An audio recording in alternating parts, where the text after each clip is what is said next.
Now they shift, and here comes Williams in the backfield to take the snap.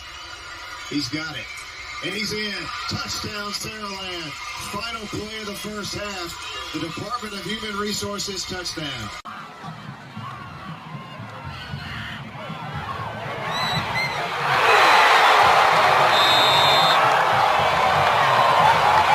Did you see that? Did you see that?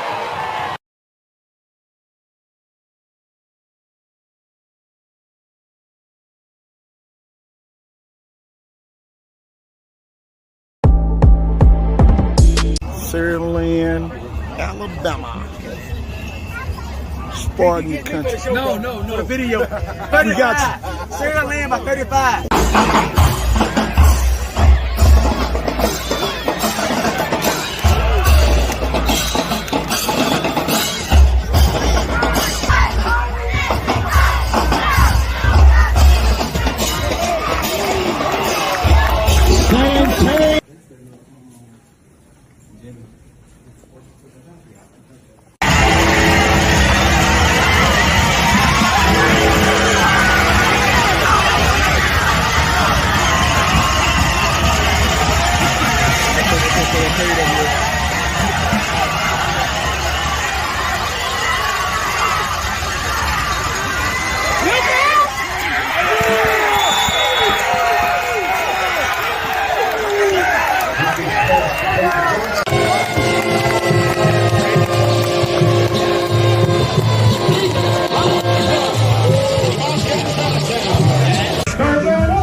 Who's at the top?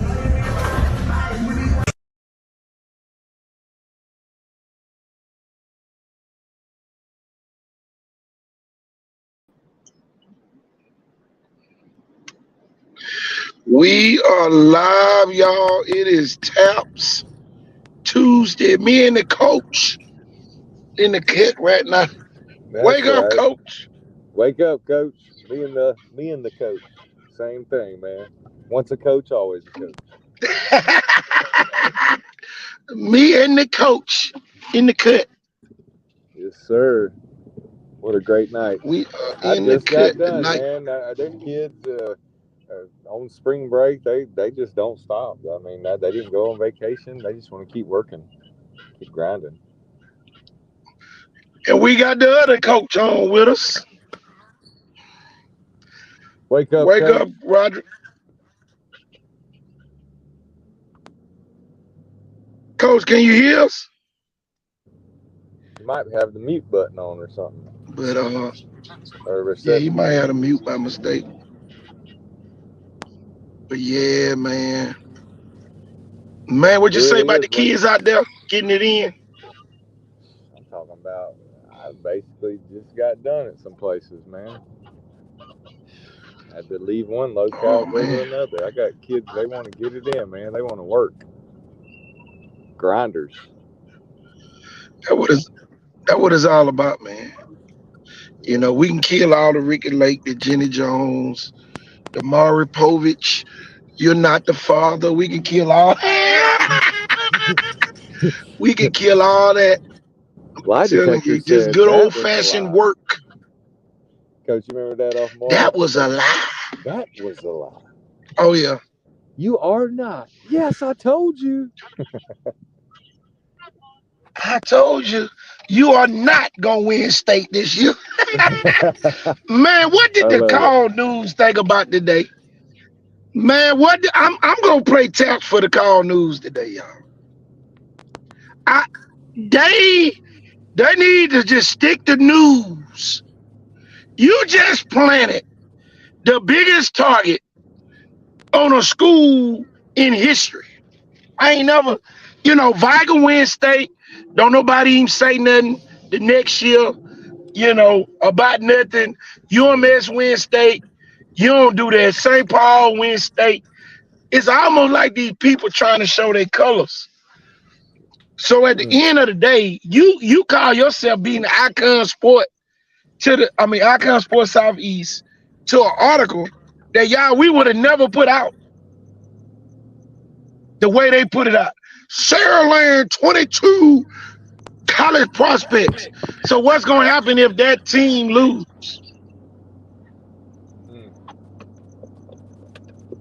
Well, What if that team lose? It's going to be the biggest. It's going to be the biggest disaster. It's going to be worse than Hurricane Katrina coming through here. well, okay. Here's the deal, too. And kids, go ahead. No, you can finish, Coach, because basically all I'm going to say is we know there's still great teams like a Grayson in Georgia, and plenty of teams in Georgia, teams in Louisiana that have a history, John Curtis's that have won multiple state championships, teams like De La Salle, California. And, what it does on a national level is a lot of these people are already mad that per capita we basically have the best recruiting classes maybe for like the next 3 years. So instead of just the target of like attention and kind of like, man, they got some good players, people don't really like it. It's kind of the same way even like Spanish Fort wants to get back at Saraland and get back to their championship ways and whatnot. I mean, like, it's just almost like a hatred rivalry, like a bitterness towards those kids, almost where it's like, now it almost becomes like that Alabama effect where people are like, I'm just so tired of them. I just hope that somebody beats them. Not us. Exactly. I root for those kids and I live in that community, but this the thing, though. Favoritism. Okay. Viger had the team that year that had like 30-some kids signed. Okay. Right. Why are we bringing back that type of pressure? Why are we bringing back that type of pressure? But, Coach, here's the difference, too. Those kids, the Viger team was mostly seniors, those kids, and they had all those kids get scholarships, and they graduated. You're bringing back one of the first times ever this much type of sophomore recruitable success, and now for the next 2 years, they've got to live with the expectations of almost like the Friday Night Lights motto, like we got to be perfect, we got to win state 2 years in a row, back to back. Now we're expected to go undefeated for 2 years after having a one-loss state team and basically be a triple threat 3 in a row. That's high expectations. It's kind of like how some people said Clay Chalkville was expected to win, and then the quarterback goes down, and they're glad that they're not getting all this. Nick Saban says all the time, stop reading your press clippings. So, but I don't think a lot of those kids at Saraland will. I think they work pretty hard, man, and they're still all about football. So we know the 5-star recruits are going to live up to their billing everywhere, but are these other kids going to be able to live with that pressure? And then all the blame's going to come on them if the 5-stars show up and show out and do what they're supposed to. But so and so he missed the tackle or he missed the block or whatever. Well, then it's all going to be, we should find somebody else nationwide to replace them because. Our kids that are the 5-stars, they didn't deserve to lose. And there's some of these kids aren't going to go on to play college football. They're just going to be really great high school players, and that's okay. But that's a lot of pressure for somebody that's eventually going to be working at a plant. This the thing that I'm about to say. The Birmingham News would have never did that for Thompson or Hoover. Yeah. They would have never done that. And we know those teams have at least 40 or 50 college prospects on them. We see it on signing day every year. Mm-hmm. So, Saraland wins the state championship. Now we gonna put them up on a pedestal when they play in the toughest region, probably in the country. Yep. Y'all, and I done coached up on that level. And, man, you already just trying to get out of practice every day. Now, you got to worry about getting beat because you got 22 college. Yeah, it's good publicity. But you just became the biggest target to ever walk in Mobile County. You have become the biggest target ever. Simply because somebody trying to beat somebody to the punch in the media market and really not thinking. Now you done exposed every kid. They're gonna circle every one of them kids that they name in that article.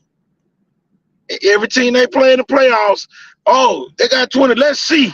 Oh man, that's the worst 22 college prospects I ever seen. As soon as they have a bad game or somebody score them. And that's the thing. Yeah, I don't like it. I swear I don't. I don't like them. I like the exposure, but I don't like the target that Saraland just gained simply because they, man, it's almost like you leave that, on the inside almost. But I don't know, man. I'm gonna play taps. I like to call news people, but I think y'all jumped the gun, and we got to play taps for y'all tonight. Cause y'all want to give them publicity. Yeah, you want to sell newspapers. You're gonna sell a lot of newspapers. But it might cost Saraland a state championship. The folks in Spanish Fort, they're gonna buy every damn paper over here. The folks out in Theodore, they're gonna buy every paper. The folks at McGill, man, every game, Jeff, I don't care how good a football team. You need a break every now and then. They won't get a break next year. And some people gonna say, oh, we loaded. But then y'all gonna have issues when your damn child don't get in. Cause y'all loaded. Well, and you gonna have the biggest issue if your kid don't catch the damn ball on Friday night.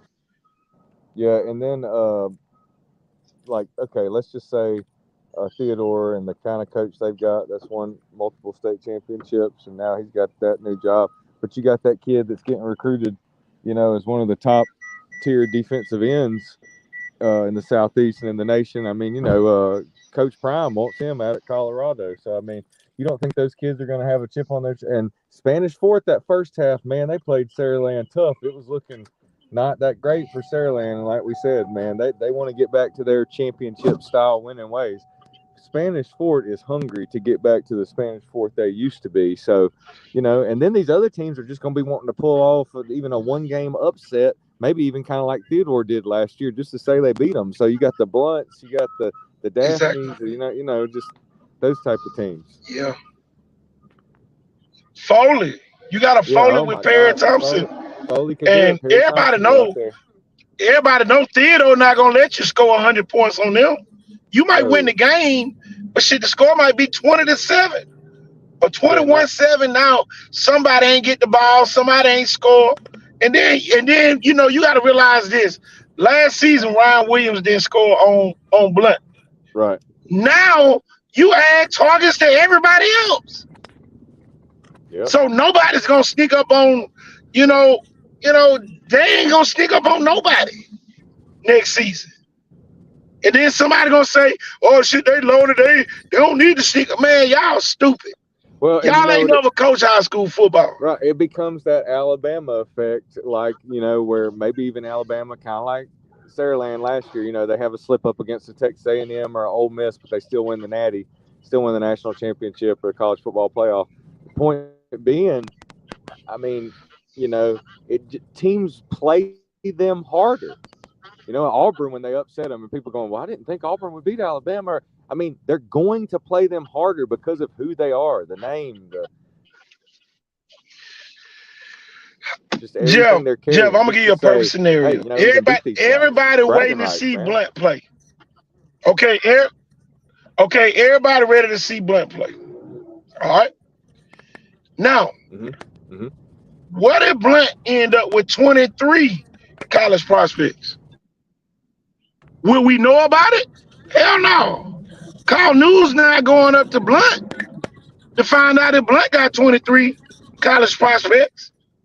That's the point I'm at. If you're gonna do it, you need to go to every school now. I want to know how many college prospects Theodore got. Since you done went to Saraland and said Saraland got 22, shit, I want to know how many at Theodore. Yeah, but I mean, and like, I want to know how many had Spanish Fort. Are they talking about? Here's my thing. Well, they just said 22.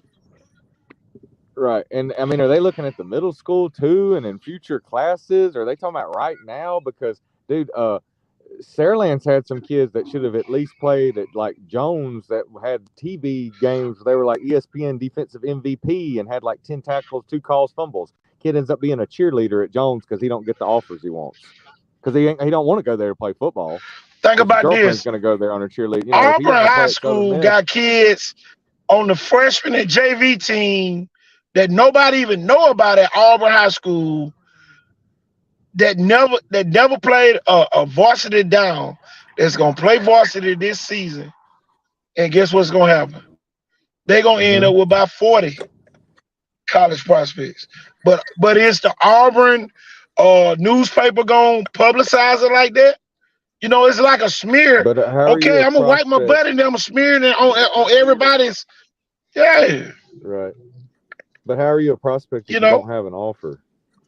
Or you're not on anybody's radar? Is this like potential? Oh, them Is it kids like, got is this offers. true? All of No, the they got 22? offers. They got All offers. 22? There's that many kids That's what that they got saying. offers? That's what they Well, saying. why don't they list the names That's and the what they offers they saying. have? There needs to be another article where they list the names of the kids and the articles I think they the did in that offers they article. have. Okay. Did you all read the article? It's I in gotta there. be honest, man. I didn't read Yeah, the they got a article. bunch of the kids in there. I'll read it later. I have stuff Yeah. going on. I can't just stop, and I'm doing stuff for us and training kids, and so I mean, it's just whenever I get her. I'm sure it was a great article. Love the guy who wrote it. Love a lot of the writers for Call News, and some of them are really good writers and everything, and but I mean, I just don't know, man. I just I think they jumped the gun. I think they kind of jumped the gun this time. It's a lot for those kids to live up to. You know, They never did that with the it is, Spanish man. Fort all the years they were winning, though. Or like No, that's what I'm saying. St. Paul's, even though they were private school, I mean, they've had St. Paul's either. For years. I mean, look at even when Bryce Huff played on some of the back-to-back championship teams with B.J. Edmonds and all those kids and Austin McPherson, and I mean, they had a lot of recruitable kids, but I don't know, man. They say they got 18 out of 22 starters coming back. 18 out of 22 starters coming back for Saraland. Well, wow, that's good. That's good. But can you really replace the 4 you lost? What if they were key pieces, What if that next kid stepping up ain't going to be that kid the other kid was? You know what I mean? Like one of those. This is the turmoil. I'll never forget BC Rain. I'll never forget the year BC Rain had all them college prospects. And man, 02. Boy, it became a problem. That's back during my time. What was that about? It became a problem. Too many egos. Mm. Yeah, because they were not the same team their senior year they were the junior year. Which a lot of teams weren't. It's kind of the same with MGM.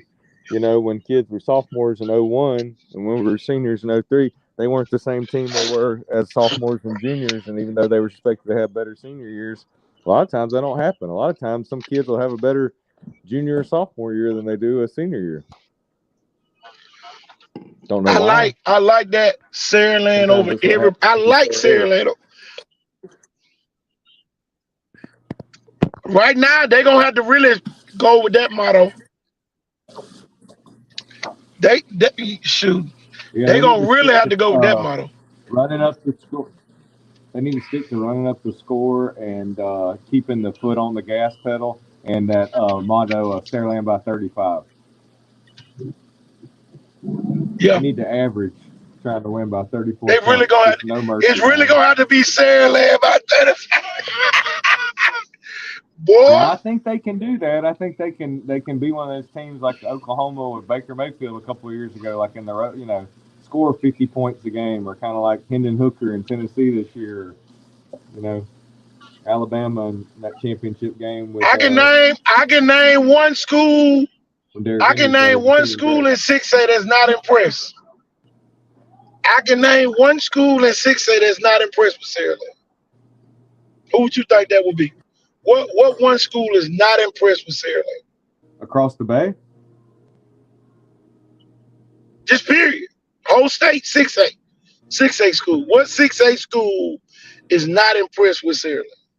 I would say what Spanish Fort. Who would you think would be that school? I would say Spanish Fort. Nah. Theodore? Nah, I'm gonna say Homewood. Oh, 57, 56. Oh, you talking about? Okay, I see what you're saying. I'm talking about. Yeah. Well, and They not impressed. Clay Chalkville too, because they didn't really get their opportunity. They were banged up. Exactly. You know, somebody said Blunt not impressed either. I can tell you this. They better hope that train don't get on the track coming through Pritchard. I can tell you that. Boy, the train better not get on the track. It's going to be hard, man. I had somebody tell me this the other day, Jeff. They say you take anybody's top 15 players, Blunt included, away from them. And let Blunt play the rest of the team, they'll beat everybody. And I said, what you mean by that? They said they got more athletes than everybody. So if you take those athletes away, they got at least 35 more of them. I was like, oh, okay. And then the next thing was, look who the coach is. Look who the coach is. He gonna get everybody the ball. I said, oh, oops. Right. So. Oh, and here's another team for you, and I don't know if they're going to automatically be 7A. What's going to be up with the new Carver with Sidney Lanier shutting down? They're going right to 7A? Uh-oh! See, Jeff, man, you on the right page. I told you. The consolidation starts next season. That starts next season. Hey, Saraland can't be hoping they shut down Satsuma and Central now. That ain't going to help them as much as a Sidney Lanier shutting down. Man, Hey. y'all, that consolidation started. Y'all, we got that email the other day. Now, if they find a way, you better be worried about Carver Montgomery. Hey, I don't want to upset people. We've had this happen on the show a couple of times when we were talking about this consolidation stuff. But if they ever shut down Viger and Chickasaw, boy, ooh, and give them to Saraland, man, you talk about something. Well, they can't give them to Saraland. Saraland, the city school. Saraland won't be able to get them. They're city school. They'd have to have like a West Saraland or something. Nah, they won't be able to get them. They won't be able to get them. Oh, well. I know a lot of people are happy right now. I just hope that the fire stays in the fireplace. That's all I'm going to tell you. You don't want the fire to get in the living room or in the den. I hope that the fire stay in the fireplace. Yeah. And, you know, yeah, they got a lot of great kids up there. You can't take that away from none of them. But you can't. Homewood is sitting up there saying, man, if I would have spent to the outside, I would have scored. Think about it now. Inches away. Real goal line stands. On the goal line. Homewood said, forget this. We going for 2. And they didn't get it. Yep. And, you know, my thing is this, y'all. A lot of people are homers. So guess what? If you a Saraland fan, you supposed to root for Saraland. You supposed to. If you don't, then your ass need to move somewhere else. All I'm saying is this. Y'all don't need that target on y'all back when you just won your first state championship in football. Spanish Fort, you didn't know Spanish Fort was winning until they won their 4th state championship. And the media really did them a disservice by doing those kids like that. and trying to get them the edge over everybody. The edge don't come on the paper. The edge is won on the field. And there's too many people trying to put everything on the paper. Theodore had the team to win on paper last year. They was the #1 ranked team, undefeated, and they lost to Saraland in the 4th round in the semifinals. The game before state. And that's the thing. A lot of people got short-term memory. You know, it's going to be hard as hell to beat Theodore. Homewood's an historic. It's going to be hard as hell to beat them folks. All right. And going back to the Homewood thing, I mean, my gosh, they've been winning state championships in the at least since 2002. And Shit, they beat Blunt. They beat Blunt back in the day. right. Homewood not scared of nobody from Mobile. I had a couple Homewood ain't scared of nobody from down here. 01 and 02, and man, those were some killer teams. They lost in 01 to Benjamin Russell, but then won the next year.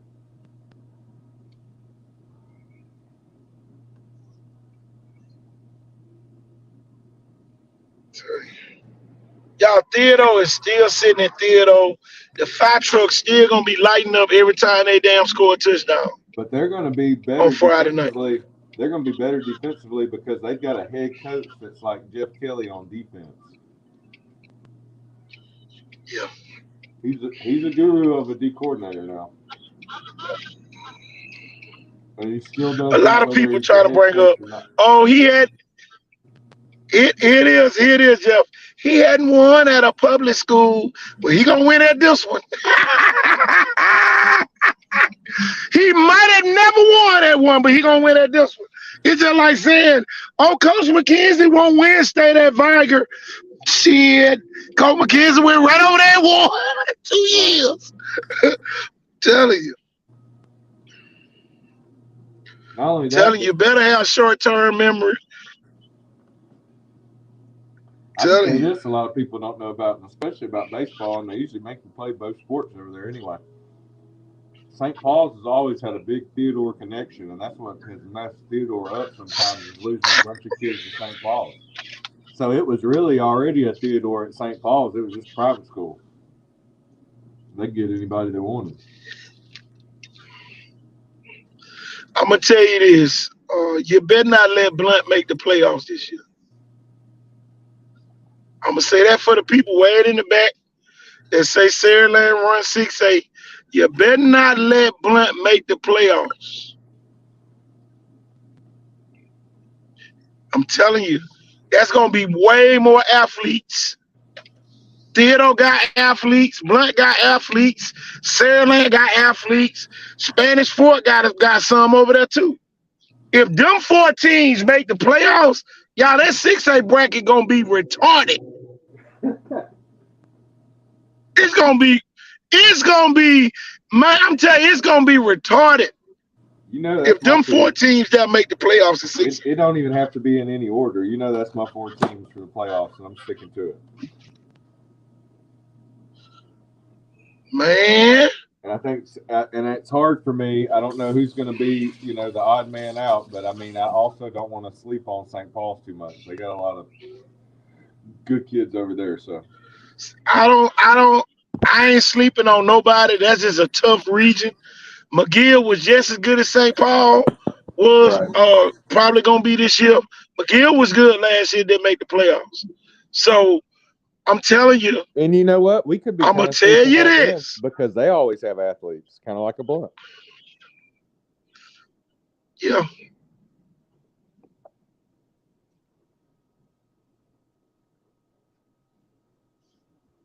Baseball. Now we leave that to the other people. John Ray, we leave that to the other people. We talking football, 365 tonight. And a little bit of basketball every now and then.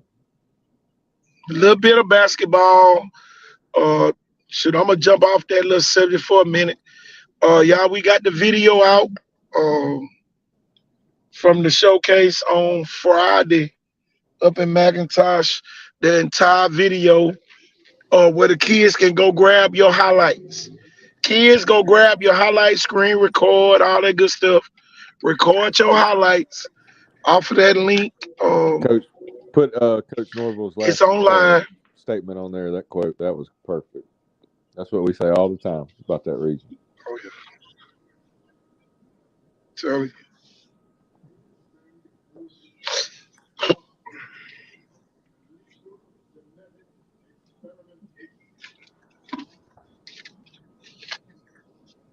Yep. Not for the faint of heart.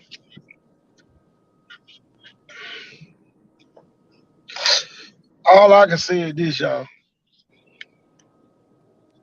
You can't be putting y'all. It's just like, okay, they put that article out, and then here come Icon Sport. We come put out an article about Theodore, or come put an article about, man, it'll be some of the biggest games ever. You know, some people trying to say somebody, you know, somebody's trying to get them an edge that can't nobody give them. Can't nobody give Saraland an edge just because they won a state championship. You cannot get them an edge, no matter how hard you want to. Yeah, they got talent. They ain't the only school that got talent, though. Mm-hmm. So you can't crown them the kings of the Mobile County. You can't. Telling you, every week is the playoffs. Telling you.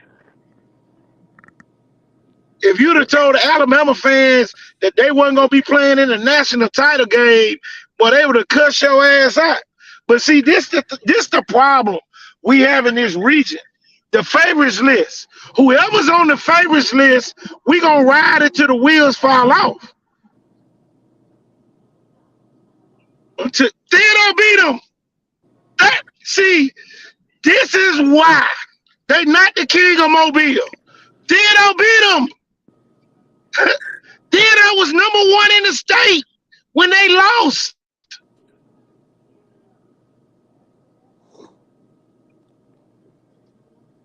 Who was the last team to go undefeated? UMS or St. Paul's? Was it St. Paul's that year they went 15-0? Yeah, St. Paul's did with Steve Mass. Guess who's the coach, y'all? Steve Mass. Steve Mass was the last coach to go undefeated and win state. Now he had Theodore. Yeah. He ain't got no booster club kids over there. You know, yeah, they got this. He did that still playing some booster club kids over at a private school. You know, that still goes down. They're still they beat Theodore when it counts, and they are the champs. Yeah. Dwight, y'all didn't say that about Viger. Viger was the champs. Didn't nobody give a damn. Didn't nobody care Viger was the champs. Didn't nobody care. BC Rain didn't care Viger was the champs. That's what we talking about. We don't need what to happen to Viger to happen to Saraland. Oh, they got this, man. Y'all, apples and oranges. Come on.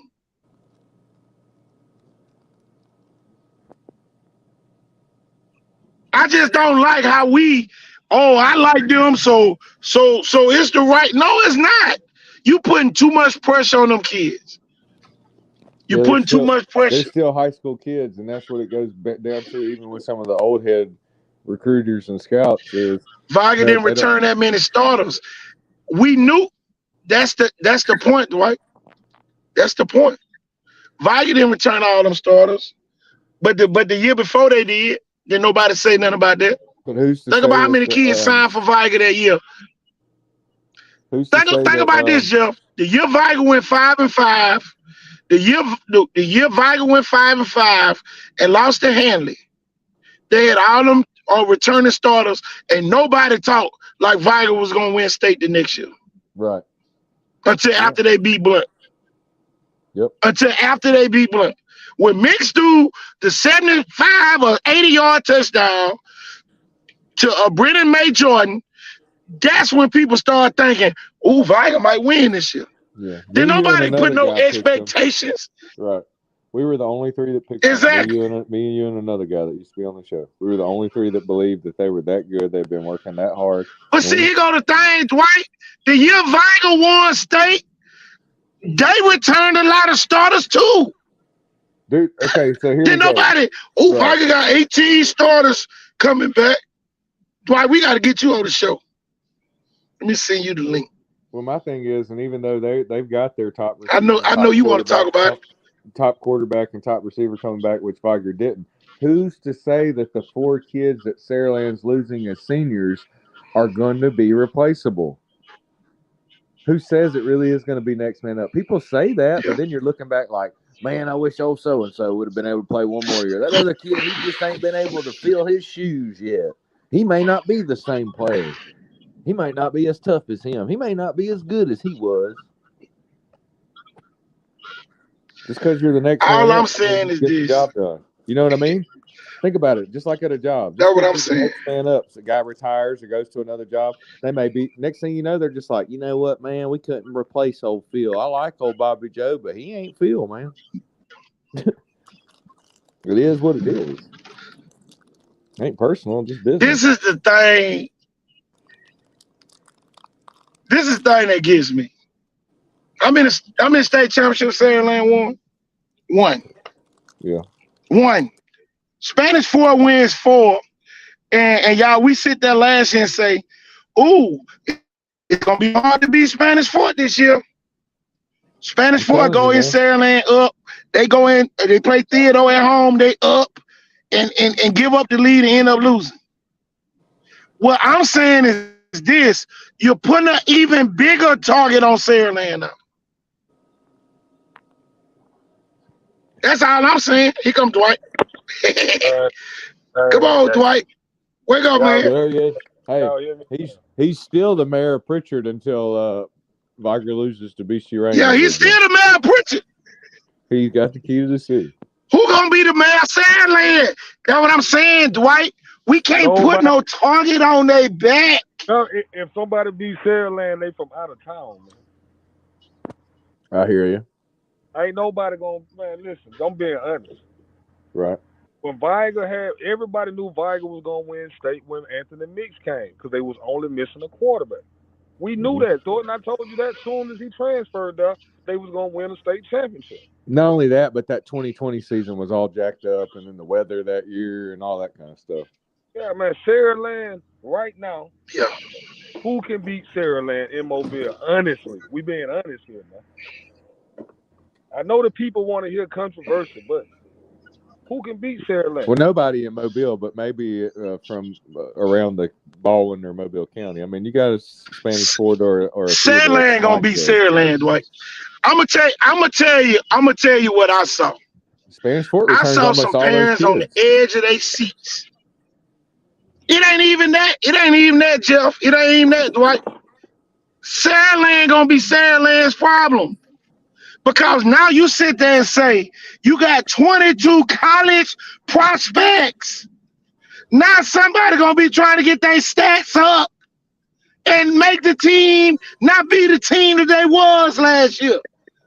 That's what I'm saying, Dwight. Ain't got nothing to do with the talent. That's what I'm saying, Thor. If he is great of a coach that we think he is, he gonna handle that. He is a great coach. Anytime a player, he is a great coach. Guess what you know when you have players like that?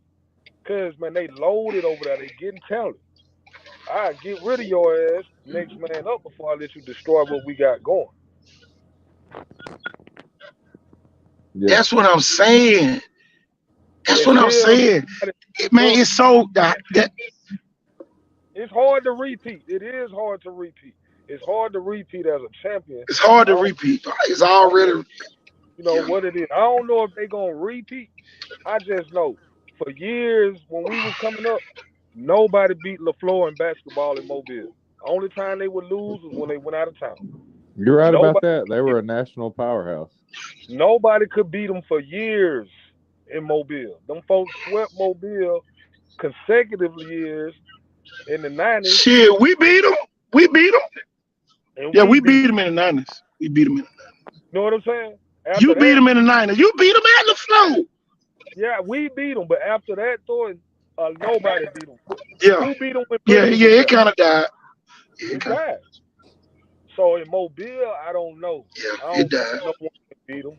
But out of state or out of town, anything is possible because they got loaded schools there.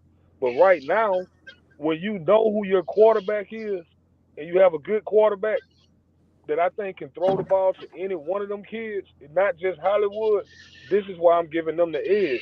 I'm not because of Hollywood.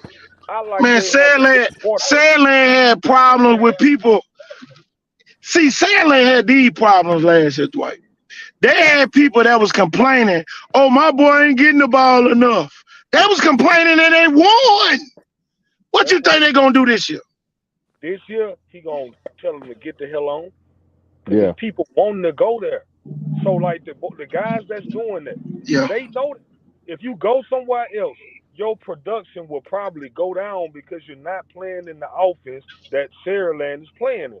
Right. Now, And go it's a to quarterback school driven that world. doesn't have a quarterback.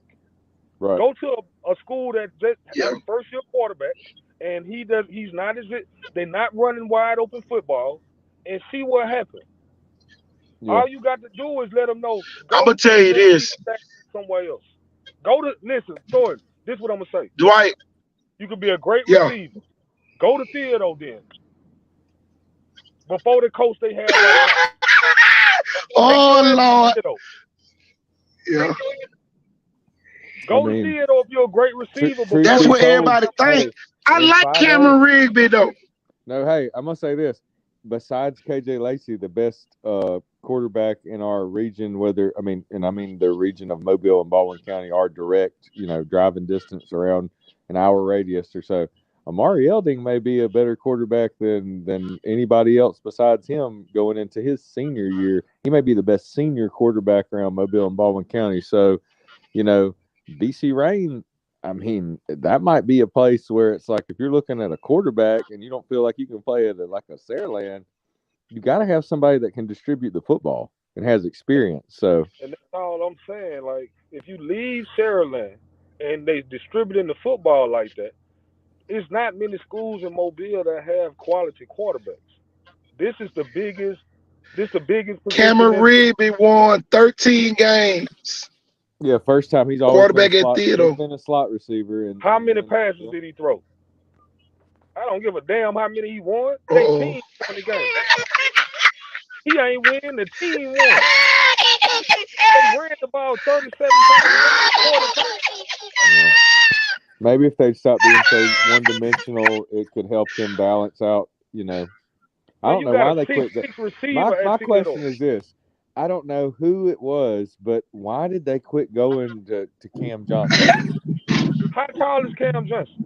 But they could have even been throwing him to 6'5", 6'6". It didn't have to always be the fade. It could have been the hitch. They didn't even throw him a hitch or a screen.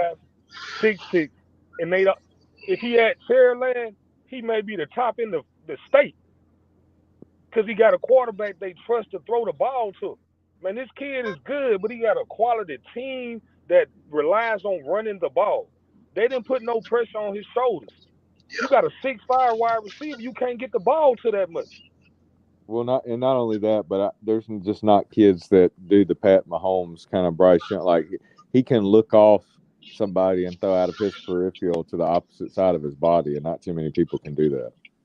And you have to play for a coach that believes in distributing the ball like that, right? Yeah. The coach has to be a coach that wants to throw the ball around something. And knows how to do it, knows how to protect. So we talking about coaches hold on, y'all. So we talk about a coach that want to throw the ball. Blunt gonna throw the ball. So Blunt back to the Ben. Y'all, this is probably the second coming of Ben Harris, Rayford Parker type Blunt, just gonna throw it around and run it down your throat in certain games. This the type team that Blunt probably gonna have this year. So when I say that is, what's gonna happen if Blunt, Theodore, Spanish Fort, and Saraland make the playoffs, Dwight? We talking about championships now. But Blunt's not gonna make the playoffs. They gonna wipe out the whole bracket. Blunt's not gonna make the playoffs. Who's going to be the fourth team? Why Blunt not gonna make the playoffs? Who gonna be the fourth team? Quarterback gonna do? We got to see what kind of quarterback they have. Right now, the question mark for them is the same thing everybody had to do with KJ Lacey. See, KJ Lacey came to Saraland by this time last year, right? Definitely, they go to Southern Miss and they beat North Pike. When everybody saw how him and Ryan and all of them was clicking, guess what happened? Everybody jumped on the Saraland train, okay? But Theodore's still sitting down there, Dwight. But you got still down there. You got a good coach right. as a former. Then they added, hold on. They couldn't block KJ Norwood when he was at Blunt. Now he at Theodore. Who gonna block KJ Norwood? I promise for Saraland. Blunt's got nobody. Blunt's got 3 athletes that could probably play QB, and he's working with them every day, so they're going to be a lot better. And can probably take off at any time they want to. It's gonna be interesting, Dwight. Now we got to look at Blunt the same way we looked at Saraland last year, coming out the spring game. Now, what if Enterprise come down here and beat Saraland in the spring? Enterprise 7-8, Dwight. And everybody say it ain't no difference. It is a difference. Enterprise walked in the Baker crossed the and Foley and beat Foley with Perry Thompson. Yeah, Coach White, Coach White shoes. I got one for you. So, in my opinion, just crystal ball, trying to kind of like read your mind right now. Let me guess. So your top 3, I got to figure out who your fourth is if it's not Blunt. So your top 3 would be Saraland, Spanish Fort, and Theodore, right? Yes. Probably in that order. Probably in that order. Right, because Spanish Forts, they're pissed off and wanting to get back, and they had Saraland on the ropes for the first half, running that stretch outside zone to the boundary. So, so who's the fourth team? Is it a St. Paul's or is it a McGill? It could be either one. Either one. This is the only thing I have with Blunt. I like Blunt's coach, but coaches don't win games. They win coaches games. Coach, players play. Ain't the Jimmys and X's and O's, the Jimmys and Joes. Yep.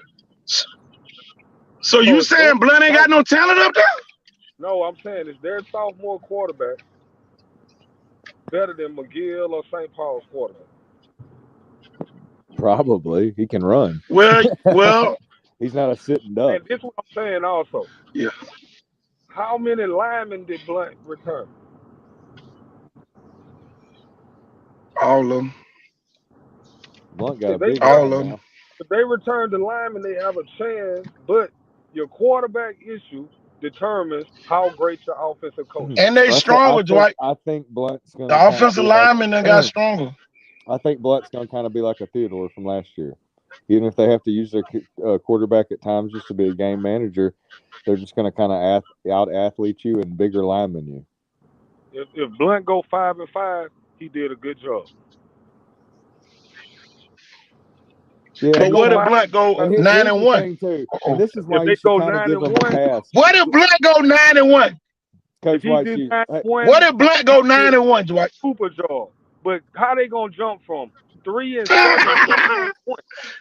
But okay, and this is where this is where we have to give the coach a pass. It ain't logical. It ain't logical though. Here, listen out. I think we do have to say this though. Listen to what he's saying for a minute, because this could give him a pass. Because some of these people think like he better beat Viger and he better. Y'all waited too late to even hire him. You should have hired him a week after the season. The dude got there late. He is behind the 8 ball. Stop thinking that he's Jesus Christ and he can make miracles happen. Thank you. That's all I'm saying. Don't build him up to think he's going to win. Yeah, it's kind of like the guy putting the article on Saraland and like, they're just going to win the next 2 or 3. That's great, but there are still, and that's I guess that's what KT's getting at kind of like with the Homewood. And Dwight, you know this too. Dude, Clay Chalkville's hungry again. They got banged up last year. They were expected. They got good freshmen and sophomores too. That's why I said I don't know about outside Mobile. I just feel like in the city, There's Oh, a ain't no lot. doubt in the city. You know what I'm Ain't no doubt anywhere Montgomery down, but almost below Birmingham. Until they play somebody from up the road, I don't think anybody can shake a stick at them hardly, except maybe a But Spanish see, Fort, but maybe see, a but see, Theodore. y'all, here go the thing. Saraland wins the state championship because Parker beats Clay Chalkville 9-6. Think about it now. I want y'all to really think about that. Clay Chalkville had the worst game they could have ever had in school history. So if a Clay Chalkville would have been sitting on the other side, and everybody talk about the ifs, Clay Chalkville got that same talent coming back, y'all. Birmingham News is not saying, "Oh, Clay Chalkville got 31 college prospects," which they do have. They have 31 prospects, but they not publicizing it because they want Clay Chalkville to bust our Mobile bubble like they always do. And they And did do people that down for here know Saraland that. 1 year in the state championship. Saraland was a minute away with Chris Weaver from winning the state championship, and you know, Mike Vick came in there. He had the ball last, and next thing you know, he's off to the races. You know, so that's the thing that I'm saying. I don't want them to build up them kids because who gonna be there when that bus pull back in, to the school, them parents. And at the end of the day, don't nobody want thing logical. Yeah, we all excited. I got my Saraland hat in the house. Right. But at the Man, end hey, of the day, Dwight, at the end of the day, ain't nobody gonna be there when that bus pull back in that school and them kids don't win state. dude, When you putting them on the pedestal, like they just unbeatable. right, Same until thing Saraland won it this year, and then Spanish Fort in years past, and they're still a Baldwin County school, and then the private schools, St. Paul's, McGill, UMS Wright. Man, unless you're named Viger and Blunt, ain't nobody up the road scared of no Mobile team. Yeah. But Because this they what always knew they were going to beat us. guess what Jordan KT told me last year? This what KT told me. This is why I think he kind of makes it seem like it is somebody better. Last year, teams from Mobile win state. You know what he told me? Yeah. Saraland can win state, Dwight. Yep. Well, now only thing I'm saying is, what's different? It's like nobody put a target on them. We didn't go out and say, "Ooh, Saraland and Theodore." So now Call News does that today, like they doing them any favors. You can't do a favor for people that already winning. If anything, you can let us know about the losing teams. Everybody knows Saraland is good. They didn't need no pepper on their damn sandwich to make it taste better. The ham already was good. Now you're gonna put pepper on it and let everybody see you putting it on it? Come on. All you did was every kid, man, they named every single one of those kids. It ain't no surprises though. It ain't gonna be no surprises. But listen to this story. What school did you go to? Viger. What year it wasn't no goddamn, excuse my English, but what year it wasn't a surprise that Viger was gonna win in the late 80s and early 90s? 87, 88. 87, 88. Yeah. What year? Because other than that, everybody knew every year if Viger didn't But who win, is gonna be that Robert E. Lee team though? Theodore. Theodore is that Robert E. Lee that we had to play and beat. Remember, Viger only beat him 14-0. I like Theodore's chances now with the new coach. I do. He got a chance. That's what I'm saying. See, Viger nemesis was always Robert E. Lee. Y'all keep talking about Theodore. I'm going to talk about it. Theodore's never won a state championship. There's a team that has won multiple state championships. They have money. They've been working hard. They have the facilities. All right, check this out. State-of-the-art training Since equipment. you say multiple state championships, all the people at Blunt got their hands waving right now. Yeah, but I'm talking about Blunt got their hands up too, because Blunt won 5. All right, but this is what I'm They going to say. won 5 and lost 2. Hold on, I gotta say something. They do not have the facilities or the training equipment that Spanish Fort has. Oh, that means something too. That means yeah. That's what I'm trying to say, man. These people have won multiple. They're sick of Saraland. They're So sick of them already. Sick. No, I love But you Saraland. I just, want them to but you win. just But put. I'm Here go the thing, Jeff. Y'all just put an extra layer of cream cheese icing on a red velvet cake. It was but already a red velvet cake. Now you come back and add more icing to the this is that's cake. what I'm saying. It's just gonna piss off the kids at Spanish Fort and Theodore even more to want to every time one of those kids that isn't one of these big time 5-star recruits for Saraland that's almost just a role player that other people have helped them or the coach get them a look or whatever. Dude, it's all going to come back on one of those kids. They're going to be looking to point a finger to blame somebody, even in close games. And where, I mean, I'm just telling you, man, like it's just something different about over there. When you watch that game in the first half, don't think Yeah. that those people and that coach and that coaching staff aren't going, man, we had them in the first half.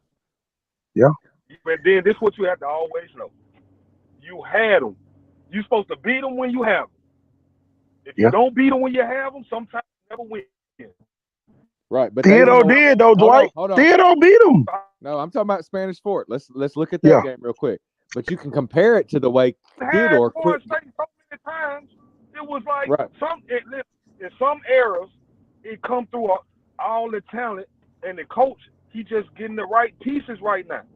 Right now, I think He was a first-year coach too now. Chase Smith was a first-year coach too, What Dwight. I'm saying is, Dwight, they went away from running their best plays, Yeah. especially They did. stretch They outside did. zone to the boundary, and they started Yeah. wanting to throw the ball around, like prove they had a quarterback. Or the offensive coordinator wanted to Yeah. prove he could throw the Sure ball, did. just doing what he was supposed to. It's almost the same thing as Theodore stopped going to Cam after the Murphy game. It was just like, oh, he's just a body out He go there, to- like a, you know, a Exactly. trap for the defense. It's just a look, a flash. We're not going to go to him though. A coach gonna run his best play if that play is the best play. But check this out, Dwight. I ain't gonna say that. Check There's this out, people that have Dwight. brain fart Check this situations out, in big Dwight. games and can't make adjustments or Hey, stick to check it this out, sometimes. Dwight. They want to call the whole Spanish playbook. Fort. Spanish Fort gonna have a new offensive coordinator this year. So we don't know what type of Spanish Fort team they gonna have. Spanish Right. Fort will have a new offensive coordinator. So we don't know what they gonna Oh man, they could look because worse. evidently the head coach wasn't pleased. Okay. And I'm gonna tell you this. They not going to Florida. Blunt might have saved. Blunt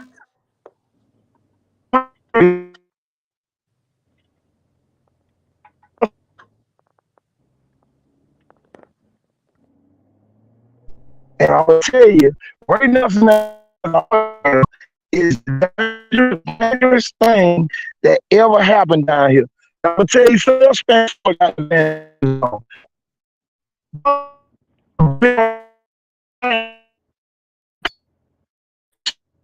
The problem at Spanish Fort.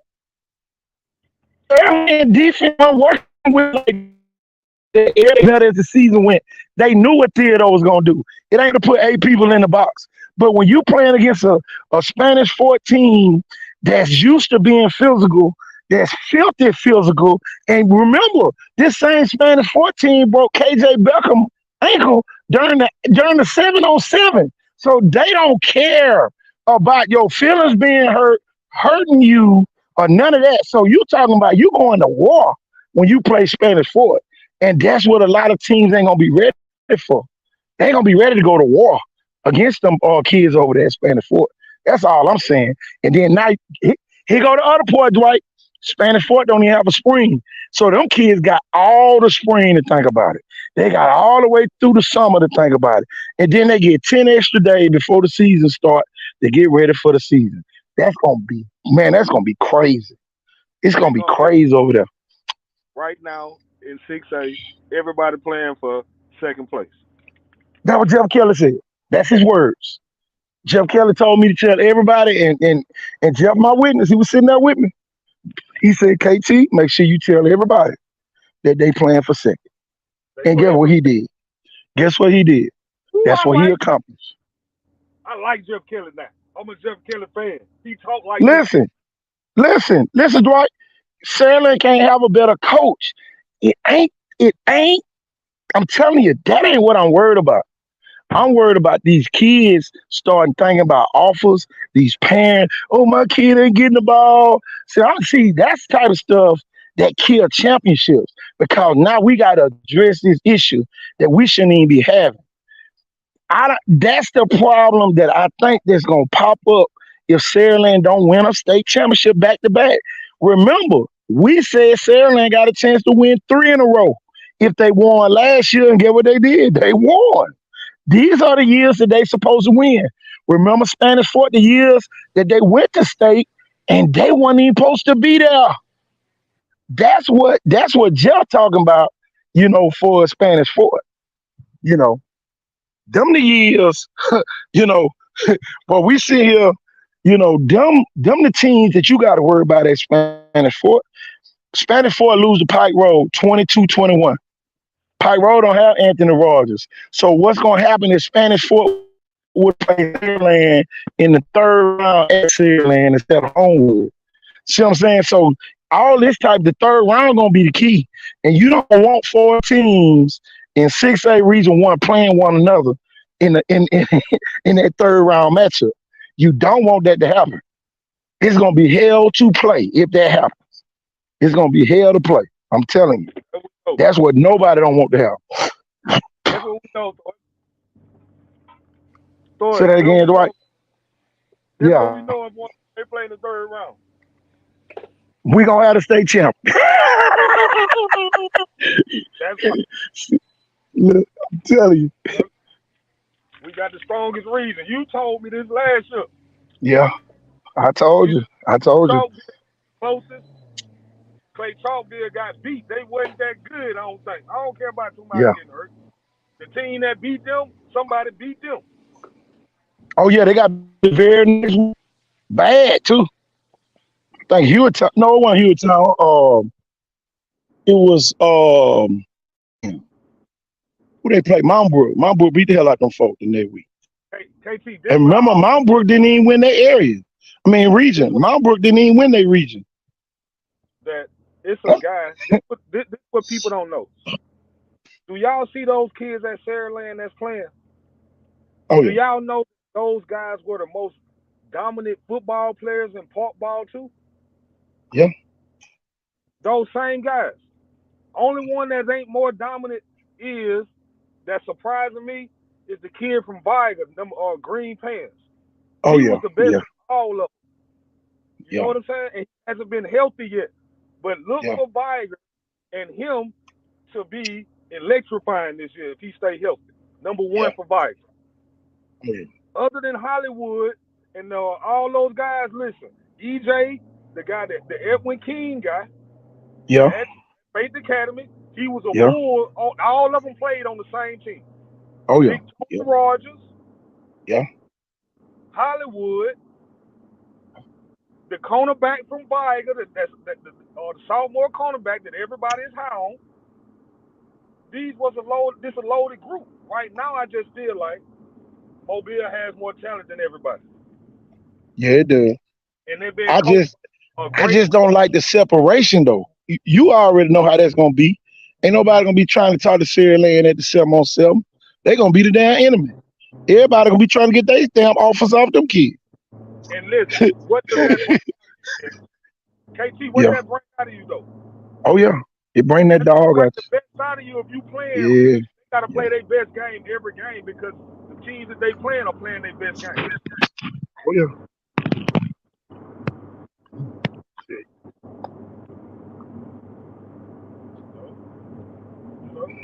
Rise and champ get to wear that hat.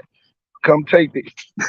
See, if Viger won and had BC Ray came and took that damn hat.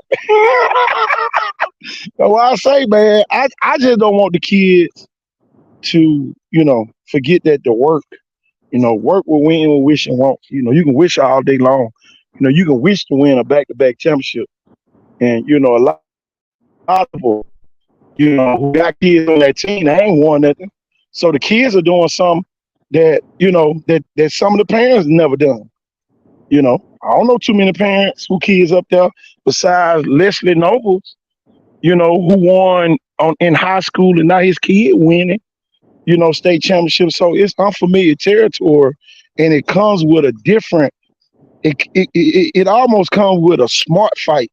You pick which battles that you're going to face, because you don't want every game to be a big game for you when you're trying to go back and repeat.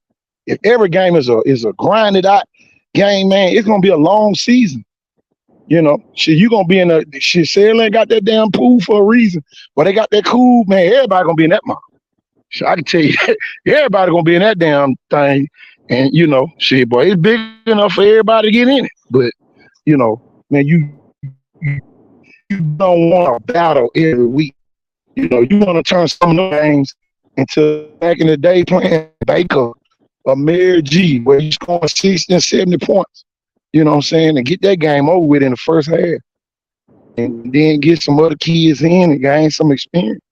Because a lot of them other kids gonna need some experience, because if they don't get it, then now you're gonna have the turmoil. That's the only thing that I'm worried about, the turmoil. I ain't worried about it. I know Jeff Kelly can coach. He said there and talked about it. Coaching ain't the issue. It's other things that worry me. It's all like the rat pool that Nick Saban talked about. And me and you coached Dwight and won championships, so we know the rat poison that come with it. You know what I'm saying? So it's like, man, that's a whole nother fight. The kids, they need to be rewarded and all that, but that's the part that worries me. I want them to be national champs. I don't want them to be damn state champs. I want them to be national champs. But when you come out with a premature article, now you kind of put a damp on it, because now all the attention on just, kids, the individual kids when you trying to win a team. You know what I'm saying? So that's the only thing. They probably thought it was smart media, but I don't, because everybody got that article up in Birmingham right now, and they say, shit, we finna make this shit not happen. And because at the end of the day, we're going to have to go to Tuscaloosa. Ain't no damn championship going to ever be down here.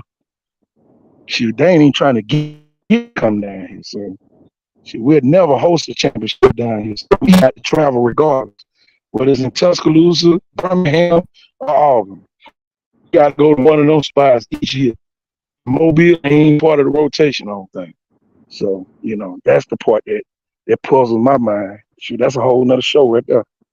But, other than that, y'all, I'm telling you, I'm just too excited about what's going on. Mobile got talent, got too many high schools, so much talent spread out. Exactly. But I'm telling you, man, we got on here with me. I think we got. Why? Oh, you still here? I'm still. Why you still? Okay. I think we're gonna make a run classification.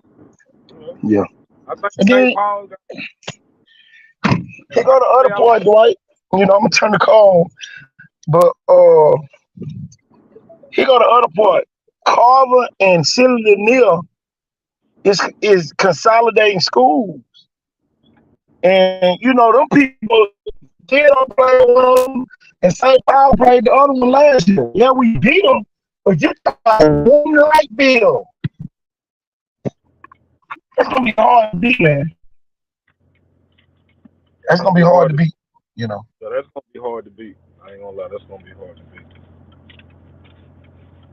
That's gonna be hard as hell to beat, y'all. And we can't out athlete Silly Lanier and Carver, y'all. It's gonna be in a damn 7A school, y'all. Playing them next year gonna be like playing a real 7A opponent in 6A. Don't be surprised them folks number 2 and number 3 in the state, y'all, the whole year. Beating the hell out of folks up in Montgomery. That's why they running back Howlands with the IMG. See, we don't pay attention. We only pay attention in Mobile. We don't pay attention up in Montgomery, y'all. We got to start because now we got teams that's good enough to play with them folks. So now we got to start paying attention, to what these people, doing up there. And that's what we fail to do. And then y'all, everybody probably like, man, why KT? He worried about. I'm not worried. I know Sarah they got great coaches. It ain't the coaches that I'm worried about, y'all. It's them other teams they're gonna have to face. It's gonna be the adversity they're gonna kick in, and now all the coach can do is call a timeout and talk to a kid. He only gets timeout. So that's and then hand time. So you only get to talk 8 times during the game as a coach. Before the game, hand time, and after the game. That's 9 times. And if you don't call no timeout, shit, you in trouble. But it is what it is, y'all. Y'all, that's a target. And you won the state championship. Vikings said the same shit. We ain't worried about what Gus Shaw doing. Them folks spanked they motherfucking ass last year. Oh, we the champs. We got Truck. Goddamn Truck hit the train last year. Yeah, Vikings were state quality. Last year they were decent. The only thing I'm saying about Saraland Thornton is they good. I ain't gonna lie. They good. They good as hell. This look like the They look like blood in the night. See, this the thing that everybody don't realize, y'all. Y'all, we did so much research when they were trying to put Saraland out the playoffs. Think about when they was trying to put them people out the playoffs. Y'all, we don't want, we didn't just sit here and, let's see what happens. Y'all, we start pulling shit up. Why they attacking Saraland? And y'all end up being a personal reason. Why they was trying to attack Saraland. But, my thing is this, and, I like what they are doing. I don't want nobody to say, ooh, KT trying to do this. No, y'all don't get it. I'm thinking about the bigger picture. That's just like Dwight. You was talking about the different leagues. We think about the bigger picture. We ain't taking nobody's side. We just thinking about everybody. Yeah. All at once. Is Blunt better than that? Blunt? Hold on, I'll talk about that. Coach, put Coach Ron Williams' comment on the screen. That's great. That's right. They get to wear that hat until somebody knocks them off. That should be the new thing right there. I'll say this though. You talking about Blunt being better? Here's what Blunt's got that a lot of schools don't have, and those kids come from playing at 8 Mile, Trinity Garden, Scarborough, Chestang. Man, they have a coach that's working their weight room that was basically all SEC, all American defensive end at Tennessee. Yeah. And he's getting those kids stronger. That's just like Williamson. I don't know what they're going to do on offense. They're going to kill some people on defense. Kill. I'm gonna say this, y'all. We talking about Blunt. Yeah. They go 5-5. They do that. They did a good year. I think they can get 6-4. But they playing the toughest region. They playing the toughest region in 6A. Dwight, I'm gonna tell you this: when you got linemen, Max is going up 100 pounds, and Nelson he ain't been there 90 days yet, y'all. He ain't been there 90 days, Dwight. See, that's a problem. And you got linemen, you got multiple linemen bench presses going up a whole 100 because now they learn how to lift. It's gonna be tough, and I hate the rain on everybody parade, but I got the rain. Dwight, they averaging 300 and about 15 pounds across the front. The shortest lineman they got up there is about 6'3", and that's 6'4". That's McCarroll's son, Jay McCarroll. That's how big. Yeah. That's how Baldwin County looked last year on that line. No, Baldwin County wasn't this big. No, Lord. Everybody in Baldwin County had the best line in down here. No. They were talking about the one player. They were talking about Jay Bowler. And then on Baldwin County have a one. They had Dalen Martin on offense and Jay Bowler on defense. They have a 2 good linemen. We ain't never say that offensive line was bumping with it like that, but I know this. When I talked to Coach, he told me that Jay McCarroll bench press went up 100 pounds, and he had about 6 more kids that on that offensive line bench press went up 100 pounds. So you talk about a stronger offensive line at Blunt, that don't have the facilities. They don't have the weight room that Saraland had. And that's the thing everybody don't realize about Saraland. You talk about a damn facility. Saraland will damn near tell you what your heart rate is up there. So, I'll tell you, I'm just really excited. And, because, I had a guy in Birmingham say this. He said, KT, you take Blunt top 15 players and you take Saraland top 15 players and you take them off the team. Put them off the team. Blunt going to beat Saraland every time. And I sat there and thought about it. I said, damn, Blunt do got a lot of athletes then, for us athlete-wise. But, if you take Saraland top 15 off, take Blunt top 15 off, and the rest of them had to play, shit, it'll probably be 35 nothing Blunt, So, but that ain't how you play the game. Shit, there's a lot of teams that you can take their top 15 players off and win. But shit, them top 15 be dogs. This is what I'm going to say about that. Yeah. Saraland, JV, and freshman lost no games. So I don't know. If you take their 15 off and take Blunt 15 off, you still get the same results. That was the old Blunt. Right now, Saraland has the most athletes in high school. Their freshman class was the best in high school, possibly in the state. Their freshman class. Yeah, and then them 8th graders ain't too bad. Shit, they got an 8th grade class coming up. Oh, gosh. They may win it all the way through 27, 28. Loaded. So, yeah, they loaded. They loaded now. So, and this is just what I'm saying. Right now, it happens every so many years. Spanish Fort won in 4 years, 3 out of 4 years. You know what I'm saying? It happens when you are getting all the talent. DJ James go to Spanish Fort. Chris Grant go to Spanish Fort. I ran to DJ's daddy the other day, man. Good man. Those kids, Saraland is getting what they normally get, and they getting players that are not from Saraland going to Saraland. Yeah. Oh, yeah, people are moving, man. Big time. So when you got that kind of coming in, every year you're adding pieces that none of us know about. They going to add another piece. You're going to be like, where he came from. Oh, yeah, Kelly's first. He got a difference. He got a difference between Blunt and Saraland. Blunt got the talent already there. And that was the argument, y'all, that we had last year about the team. Everybody was saying Blunt didn't have no talent. Blunt had talent. Blunt team last year was more talented than this year. But now, think about this. Look, that's just the first part of it. But now they're gonna be utilized. Shit, I can have $1,000 in my pocket if I don't ever pull it out and use it. It's just like, hey, I ain't got it.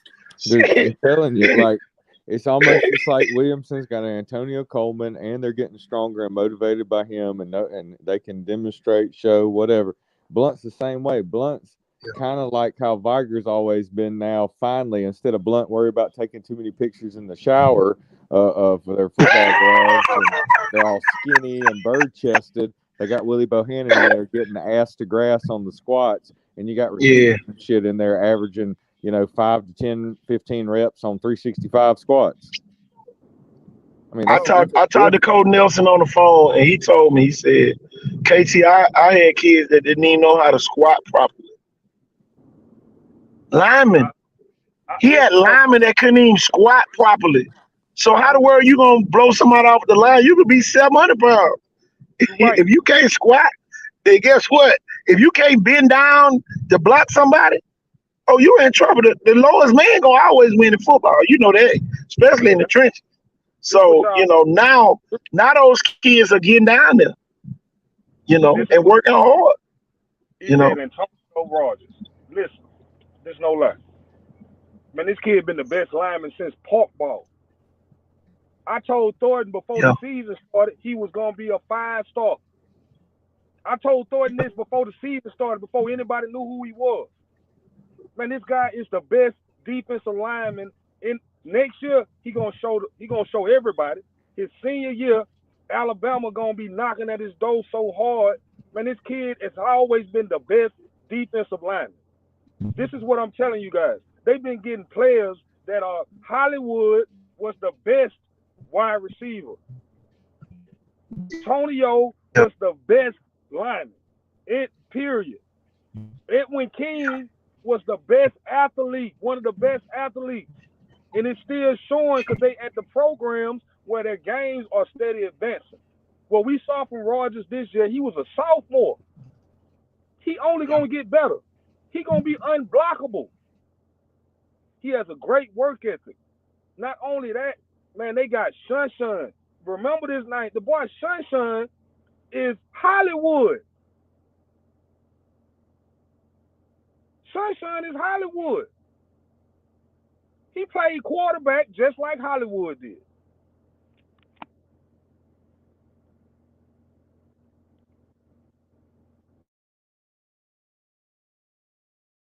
I'm with you, Dwight. I worked with a few of those kids when they still played quarterback, and man, Coach Williams out there getting those kids just like, I mean, I don't know if they'll ever be Ryan on that level, but they getting as close as they possibly can be at a young age.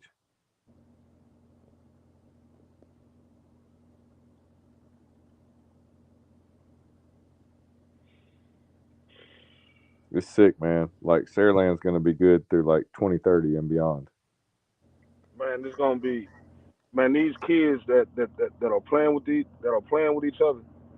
Man, I'm telling y'all, the kid Sunshine is Hollywoodish. He like Hollywood. There's no lie. Yeah. That listen, it's a kid transferred away from that. Was just as explosive. He was a freshman because he knew it was gonna be hard to play there. Man, those guys over there, man, they loaded, they working, and they love each other. The parents may not get along with each other, but them kids over there, they love each other at Saraland. Yeah. As long as them kids love each other, it's gonna be hard to break them bonds. Them parents are just being parents. We have to understand, them kids are playing the game. Right. Them parents can say anything they want to. I hear the parents talking, but when I talk to them kids, it's not a negative spirit in them. They love each other. So as long as you have a family, you got to be a family before you can win. This is what most people don't know. You got to be a family before you can win. Because you got to throw egos and all this out the door. Right now, I just don't see what could possibly, they may lose. I can't see the future. But on paper, man, they stacked, man. They stacked. Sometimes you got to give people credit. You just got to give them credit. Oh yeah, I give them credit. I don't see nobody beating them. Maybe the next 2 years, man. I mean, maybe one of them up the road teams, just because you're not used to them and you don't see them or something like that. But I mean, I wouldn't bet against them not until that sophomore class graduates, at least. At least, you know, Right. they have a man. They just so happen to have, man, everything's going well for them. And I remember when Blunt was winning with Ben Harris. Man, you know, he won with a different quarterback every year. Mhm. So Yep. Kelly has Lacey for this year and next year. If he doesn't get hurt, I just don't see how no one could. He gonna score a lot of points. He gonna break a lot of records. He gonna score a lot. They can run the ball. If you can run the ball, how can you stop them? If they can run the ball against you, how do you stop them? Well, they can definitely do that. Got one of the best running backs, man. To me, he's got the vision and the lean and just it just I don't know. In a way, it's kind of like a Mark Ingram / Emmitt Smith combo for high school. That's right. I like Theodore. I like everything Theodore does. I like him, but when you have a chance to beat a team, you got to go and beat them. You can't be like, we'll get them next year. Right now, Theodore, we don't know what's going to go on because we don't know what's going on with the coaching. We I know mean, they that's got why I like Spanish Fort just a little bit better. yeah, Spanish Fort are proven champions. They've been there several times. Now, Spanish Fort has state-of-the-art facilities not only at that school to go train at, and that's what people need to understand. Theodore doesn't have anything like that anywhere near them or in Mobile. See, that means something. That It means means something, man. But do you guys know it's a coach in Mobile, right? Y'all know I'm a BC Rain diehard. Right. So it's a particular coach. He had won in Mobile before. He went out of town and won. He came back. He took another job somewhere where they're not really winning. But I had the principal to interview him at BC Rain. And exactly what you're talking about, he told the principal that I like what you got going on here, but you ain't got enough over here for me to win. You don't have enough resources. You don't have enough. This is what he told us. The future of this world comes down to resources. That's right.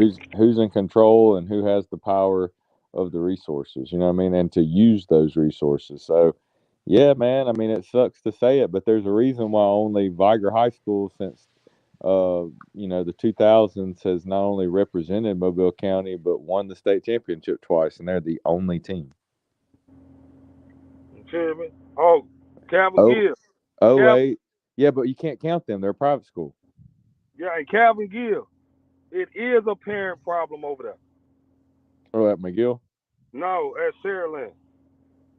Oh, you're telling him there is. Yeah, you would know. He know. That's why I'm saying his name. He know. It is a parent problem over there. If the parents would be quiet, they wouldn't have no problems because the kids don't have a problem. How do you have a winner? Listen, and what's crazy is, Coach, listen to this. You won a state championship, and y'all complaining. Yeah. Right. How can you be a complainer after winning a state championship? Yeah, that only makes every kid that. In all honesty, man, like, it has been that way for a long time in a lot of places. You got to win a state here go the thing. It ain't who they want to say. It ain't who they want to say is a problem.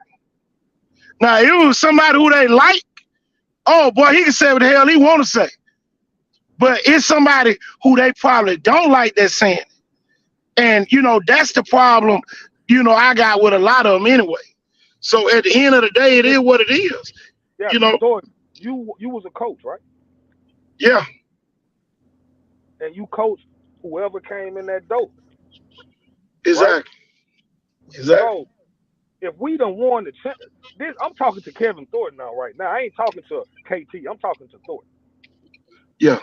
You won the championship, and you got parents complaining. What you gonna tell them, Thornton? What are you gonna tell them? Matt, I'm talking about. Oh, me as a head coach? Yeah. Y'all ain't gone yet? Okay. That's what I'm gonna say. Dwight, what you think I would have told them? Same thing. I would have told them, get the F out of here, is what I would have told them. This is my team, and you need to keep your ass in the stands. That's what I would have told them. Because before they got a Coach Kelly, before they played for a Coach Kelly, who were they? Yeah. Oh, my God. Before they played the offense, who were they? Yeah. They were a homecoming game. You know what I'm saying? They were. So, you got to at least be like, we won a state championship. Why are we complaining? If you don't like here's the thing. Let me just go ahead and say this, and I hope it doesn't. It's just like the guy tried to say there's only one Hollywood. Well, there's only one KJ Lacey, so here you go. The only reason half of your kids are getting recruited no, time out. I get to say this. I'm gonna tell these people the reality, and this is what they know. If Hollywood, Ryan Williams, and KJ Lacey didn't go to your school, and you still didn't win that state championship with those two sophomore leaders winning it for you, half of those kids wouldn't have a single offer hardly. Oh, man. They're the reason why your kid is getting recruited better. They want to see those two kids That's who they coming to see. Dude, everybody in the nation, they don't know he's the other one. He's just the other one. Sorry. I'm sorry, it hurts your feelings, bro. There's 5 stars and there's 2 stars. There's legit 5 stars, just like Sterling Dixon's a legit 5 star. Micah Dubo's legit 5 star. We're not talking about he's one of the best. We're talking about, bro, I'll line this dude up and put my paycheck on him. Bet. You ain't gonna do that with the second best, the third best. No, you got to do it with somebody with the name Hollywood, with somebody with the name Baby Mahomes, and you see what I'm saying? Yeah. This dudes ain't even got no names. No, that's why I'm saying that a lot of these guys are. See, one thing about it, though, you know, a lot of people get in their feeling. I see a guy say, BC Rain ain't nothing. I ain't say they was. I didn't say they was. You know what I'm saying, Thor? I did. But I like what they doing. You feel me? Listen, to all you guys that have something to say about BC Rain, if you ain't do what Sarah Land did, everybody was in the same place. So all y'all know here talk about BC Rain, all you fans, all y'all was y'all went and did the same thing they did. You either first or last. Don't nobody remember nothing but the champs. If you ain't the champs, your ass down. This the other part, Dwight. This the other part. We'll talk down on Blunt. We can talk down on BC Rain. We'll talk down on Viger. But some of them other schools, some of y'all ain't gonna never raise y'all voice on the outside. Y'all ain't gonna say nothing about them folks, and they can be doing the worst job ever. But let Blunt or Viger, BC Rain, Williamson, or one of them schools do something wrong, everybody pointing it out. One of those schools can tell a kid, get your ass out. Don't go to another school. Oh boy, you gonna get on Facebook. But you let one of them other schools put your damn kid out and tell them that the haul ass, it ain't never no problem. That's the thing that I still see in this region. And just like you said, Dwight, it's too many people. It ain't who they want to say it. Now, if it's some of the people who they like, oh yeah, boy, they, you know, oh man, boy, I ain't look at it that way. But it's us saying it and they don't like it, you know. And you know, a lot of people don't like people of power. I don't care. I done made it this many years, you know. So you know I don't care, though. You know. Yeah, that's what I'm saying. I know Jeff don't care, but at the end of the day, y'all, we done coached that school ball stuff. It ain't what y'all think. It's not as easy as some of y'all think. Y'all can't do what Dwight did a couple years ago when Baker was good in basketball. He walk out of his shop and tell Mr. Furl, I'm coming to help your basketball team, and they go over there and beat the #1 damn team in the state. Y'all, when I play basketball, think about this, Dwight. When I played at Viger, I beat the #1 team and the #5 team in the country in the playoffs. Everybody can't do that. Greatness only comes to certain people. Some people are just good. Be good, but don't try to kill greatness. That's Jeff right. Don't want 11 championships. That's great. And y'all don't want to give a man no damn credit because y'all don't like him. He don't give a damn though. That's the part that people don't understand about great people.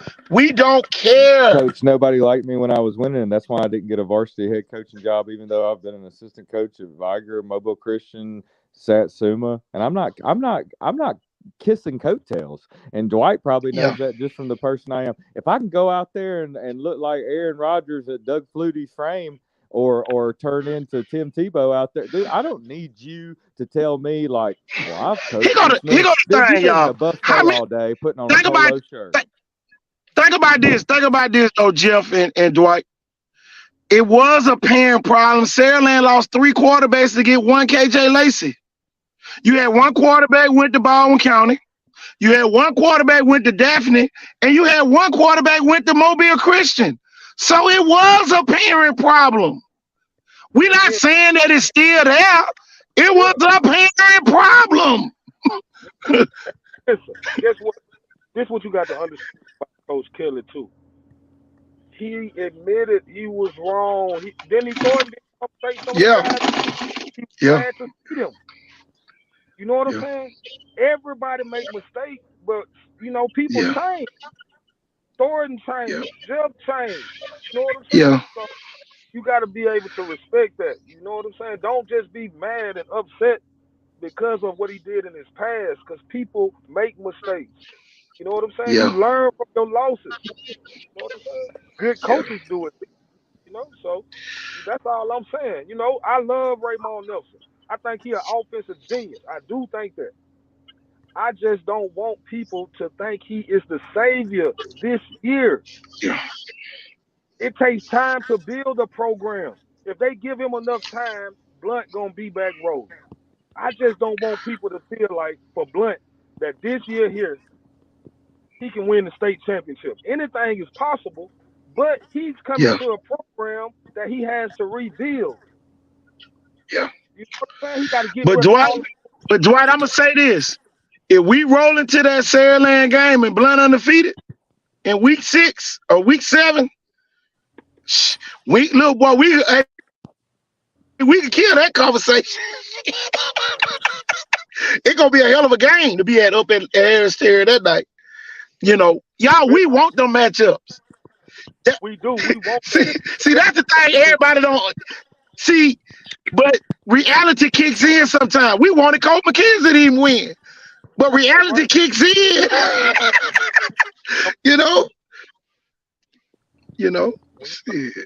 Look, we want them to win. We do, but in reality, if he lose the first game to Viger, it's basketball season at Blunt. You know that, man.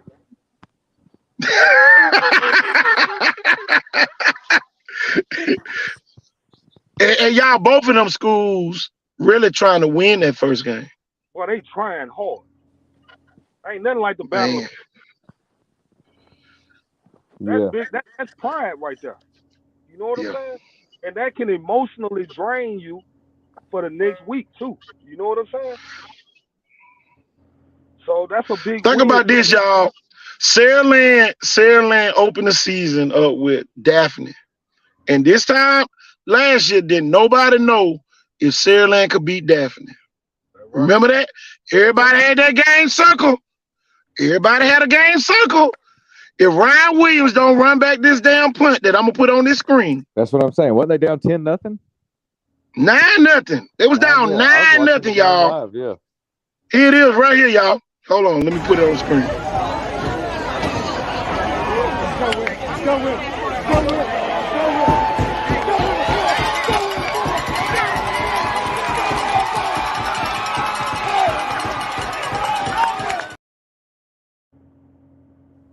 Y'all, this is what high school football is, y'all.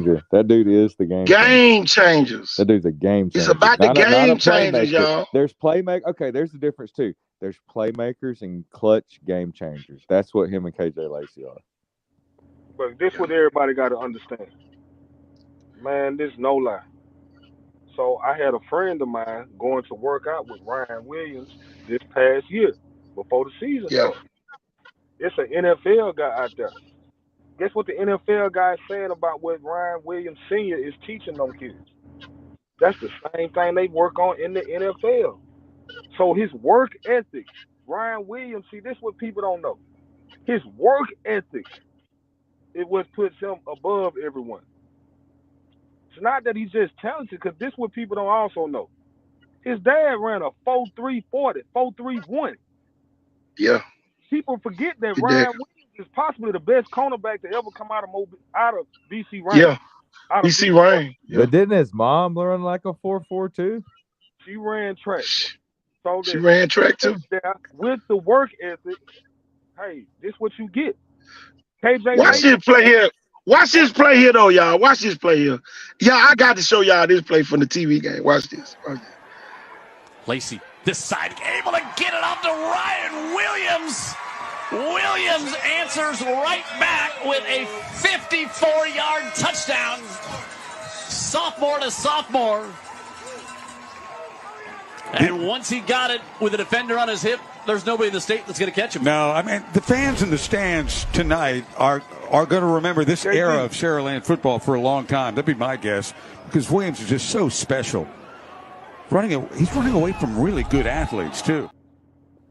Yeah, but hey, not only the route and the catch, but Dwight, and I don't know what they were calling it there, if you know the coach, more like the RPA plan, he ran into open grass. But Dwight, didn't it remind you of the old Bangate post that Michael Irvin used to run with Troy Aikman? Yeah, it looked like Jerry Rice too. Yeah, and Jerry Rice in Montana. Yeah. So just that timing. Coach, this is what they don't understand about KJ Lacey. Carl Lacey was one of the best athletes to ever go to Shaw High School. Shaw High School. Yeah. His dad was 6'4", possibly. He played, man, this man was unbelievable. One of the top scorers in basketball. Oh, my God. Quarterback, played all everything. So, them kids having great genes and great work ethic. See, we on Saraland. C.D. Gill daddy. Calvin Gill. Played at Vigo. That's right. Shit. Beast. Was a beast. A beast at Vigo. So, you know. And his son has great work ethic. Yeah. The apple don't fall too far from the tree. Sante McWilliams' dad was a track star at Vigo. Come on, man. Was a track star at Vigo. So, man, I'm telling you, man, it is what it is, y'all. I'm telling y'all this. We know this, y'all. Listen, this is what y'all don't understand, too. Do y'all know KT told me he really went blunt and he know what he's talking about, because last year, not this year, when they was freshmen, when Hollywood and them was freshmen, KT told me, came to my barbershop and said, Dwight, they not going to win unless he play them freshmen, which is Hollywood. He told me this. So it's not like he's just against what they're doing over there. Because he told, man, I'll never forget. Y'all know I asked KT before the games, before they play. Everybody come to the shop and be like, KT, who going to win this game? There's no lie now. He gave it to him. He told us, I told KT when he was a freshman, I said Hollywood reminded me of Jared White. Everybody laughed at me, Joe. Everybody on Maysville from this side was like, hey, why you tripping? I said, man, I'm telling y'all, man. This before anybody spoke it. I had wrote his dad a text on Facebook. He still got it. Well, I told him, like, hey, man, that boy look like Jared White or better. Yeah. So this kid right here that we talking about, these kids love football. So they love to train. They love to work. That's why I don't think the target, KT, you was at Vigo. You wanted that target. You wanted that target. You wanted that target. But see, I don't know if they like that yet. That's the only thing. KJ, I don't know if they all the way like, you know what I mean, Dwight. They got the talent, but y'all, it come with a different swagger when you know that shit coming every week. Look, guess what Hollywood? When you know it's coming every week, though. Guess what they doing, Thor? They playing national 7-on-7, and they're arguably the best. They're the best in the country, arguably. Well, that's why we're the best per capita football. Yeah. Dude, but I think that's just what KT's done, is kind of like saying, like, it's already enough pissed off people. They just gonna have to. Exactly. Why we add more pissed off people? You know what I'm saying? It's making the people that used to get the attention even more mad. They're already hearing it. It's like they won't believe it. They're like, it's like my buddy from Feltram Sports that's coached college and used to be a writer for SpreadOffense.com. He's just like, man, you people from Mobile and Alabama, like y'all really think y'all are the best? And it's like, no, man, we are right now. Yeah, like, we are right now. We are. Jeff, I went to BC Rain, right? Mm-hmm. BC Rain holds the record for consecutive appearances in the state championship, in the state Final Four. Everybody don't know this, but this is no lie. We had the target on our back every year. I remember, dude. Y'all were a basketball powerhouse way before LaFleur. Yeah, we went 6 years straight. This no lie. Yeah. 6 consecutive. And it was dude, somebody. Didn't nobody want to come down to the Parkway and play them dudes? Yeah, nobody. So that's why I'm saying with Saraland. Right now, it's teams throwing.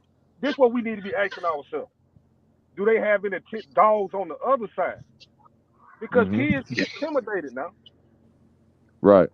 And Jordan, Tiger used to come in and Blunt come in, coach up, and teams were intimidated by him. Yeah. Right. So Yeah, we need That's to the y'all think y'all can really win. that's the thing. Right. That's the thing that Saraland is more of an import team. So you got people from all over the city. Everybody that's coming there don't have that same mentality. But Thornton, But it blends into a good cake. I might put a farm egg in there, and then I go get that old white egg from the store and throw it in there. Boy, you can taste it in the cake. But that's what I'm saying. They ain't got all farm eggs. Yeah. Not every year they gonna get better though. Every year they gonna get better. If they couldn't make it, Thornton, they didn't make it. They couldn't. You could only make it if you a certain breed, right? Yeah. Yeah. You right. White shoes. I tell you, Coach. I think even though I know Spanish Fort's working hard, it's almost one of those things where it's like it's that quarterback-driven league type of thing again. That QB1, wide receiver one kind of like until they. He got a thing though, Jeff. What are they going to do? They're going to move in the number one quarterback in America to try to beat him because that's what it's going to take. But check this out. Spanish Fort might be Saraland's Robert E. Lee for Viger.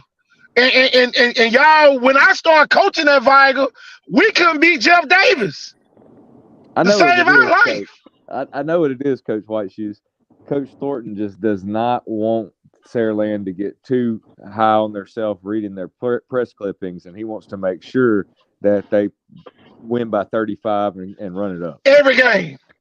Because I know that would be his number one. He'd still be wearing his Saraland hat, but he just don't want them to, overlook some of these teams, a little too much. Yeah. That's got to be what it is. Because, if you were asking me, I don't gamble. But if I did, what team do you think I'm going with?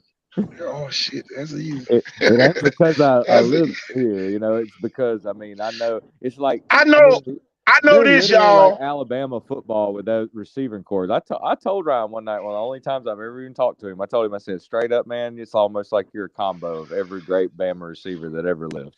That's right. Yeah. That's right. It's the God's honest truth. Because his ball skills are better, and really nobody's had that type of speed. Maybe like a Ruggs, but I think he's faster than him. Yeah. It's going to be fun. I like Spanish sports, George. I like Spanish Right. sports. Yeah. I like them before I do Theodore. Saraland got to go to Spanish Fort this year, Dwight. It's going to be... Dwight. Man, that shit going to be so loud. When the fuck ringing them damn cowbells? Yeah. Hey, it's going to be facilities and community type. That's what I'm saying, man. Like, you can't shake a stick at what Spanish Fort's got. Oh, my gosh, man. They watch movies on the field just on Friday night. Yeah. The whole community, like the whole football team, they're a family over there, man. It's different. But Saraland's it's going to be fun. And for a Mobile County school to try to be that, it's just, you got to share all that money. You're using old stuff. To me, the only schools that can use old stuff and win are kind of like the Vigers and the Blunts, man. Maybe a BC. Yeah. They're used to that kind of, blue collar, almost like that old school Miami, where you always heard about the Miami Hurricanes. Even though they produced the most NFL players, it wasn't the world's nicest. It wasn't horrible or nothing, but it kind of made them stay hungry, Yeah, they are like the Miami. They are with the amount of talent they have. And it's people that really should be saying thank you to Saraland because some of them kids transferring because there's too much talent over there. Yeah. Mm-hmm. You know what I'm saying? It's going to be some kids go elsewhere that people be like, God, he was good. He just wasn't, it was hard to, in that Saraland, it's hard to be seen. Man, it's hard. I ain't going to lie. It's tough. Right now, it's tough up there. I like Faith Academy in 5A with Williamson right behind them. Yeah. So I like the kid that plays for Faith Academy, that plays quarterback, Oh, Jared Daughtry. man, that was like the hardest. I don't mean to say this like this, but man, that's like the hardest white boy I had knew in football. I ain't gonna lie. Dude, and not only that, but any college coach that I've talked to, they're not really looking for, they're also looking at size for something. But man, the way he drives the football, and you know what I mean when I say that, I'm not going to give anything away. I don't want to give any kind of tips, but he can make all the throws. Coach in pork ball, And he's got right? the size. There's no lie in pork ball. So he plays for municipal along with the running back for Blood. They all play together. Well, the running back at Daphne right now, what's his name? Nick Clark. Nick is the best player in pork ball at the time, right? The quarterback for Faith Academy plays quarterback. Man, y'all might think I'm lying. Nick is running over people. Oh, he catch Nick on the sideline and knock him under the barricades. Jump up God, the dog. front, they kick him out the game. When Nielsen end up losing the game, he get kicked out the game. This is what kind of player this kid is. Man, this kid is for a ball player, and I love, listen, number 7 for Faith Academy is one of the best athletes in the state of Alabama. Oh yeah. Tyene, number 7. Oh yeah. Good Oh yeah, will. on both sides of the ball. Yeah, when you take away like to me, right after like a Ryan Williams, I'd put my money on that kid if I was a gambler. I'm not, but I'm saying like if I had one play and to put somebody on the field, it'd be him. Who, 7? Yeah, after Ryan Williams. Yeah. Oh yeah, man, 7 is everything. He shut down. Dude, I'll be honest. I love Ronnie Roy, running back, but not at defensive back, guarding Teeny and Goodwill. Yeah. You know what I'm saying? There's a film to prove it. That man mossed him. So what's stopping them from going next level? What's stopping them from being 7? I don't know. Maybe everybody on defense or on the offensive line can't tackle like those guys or block like those guys. I don't know what it is, y'all. I'm gonna say this. They need to the Call News need to go out to Faith Academy and do the same article. I don't have a problem with what the Call News did. If they go to all of the hot spots, go to all of them.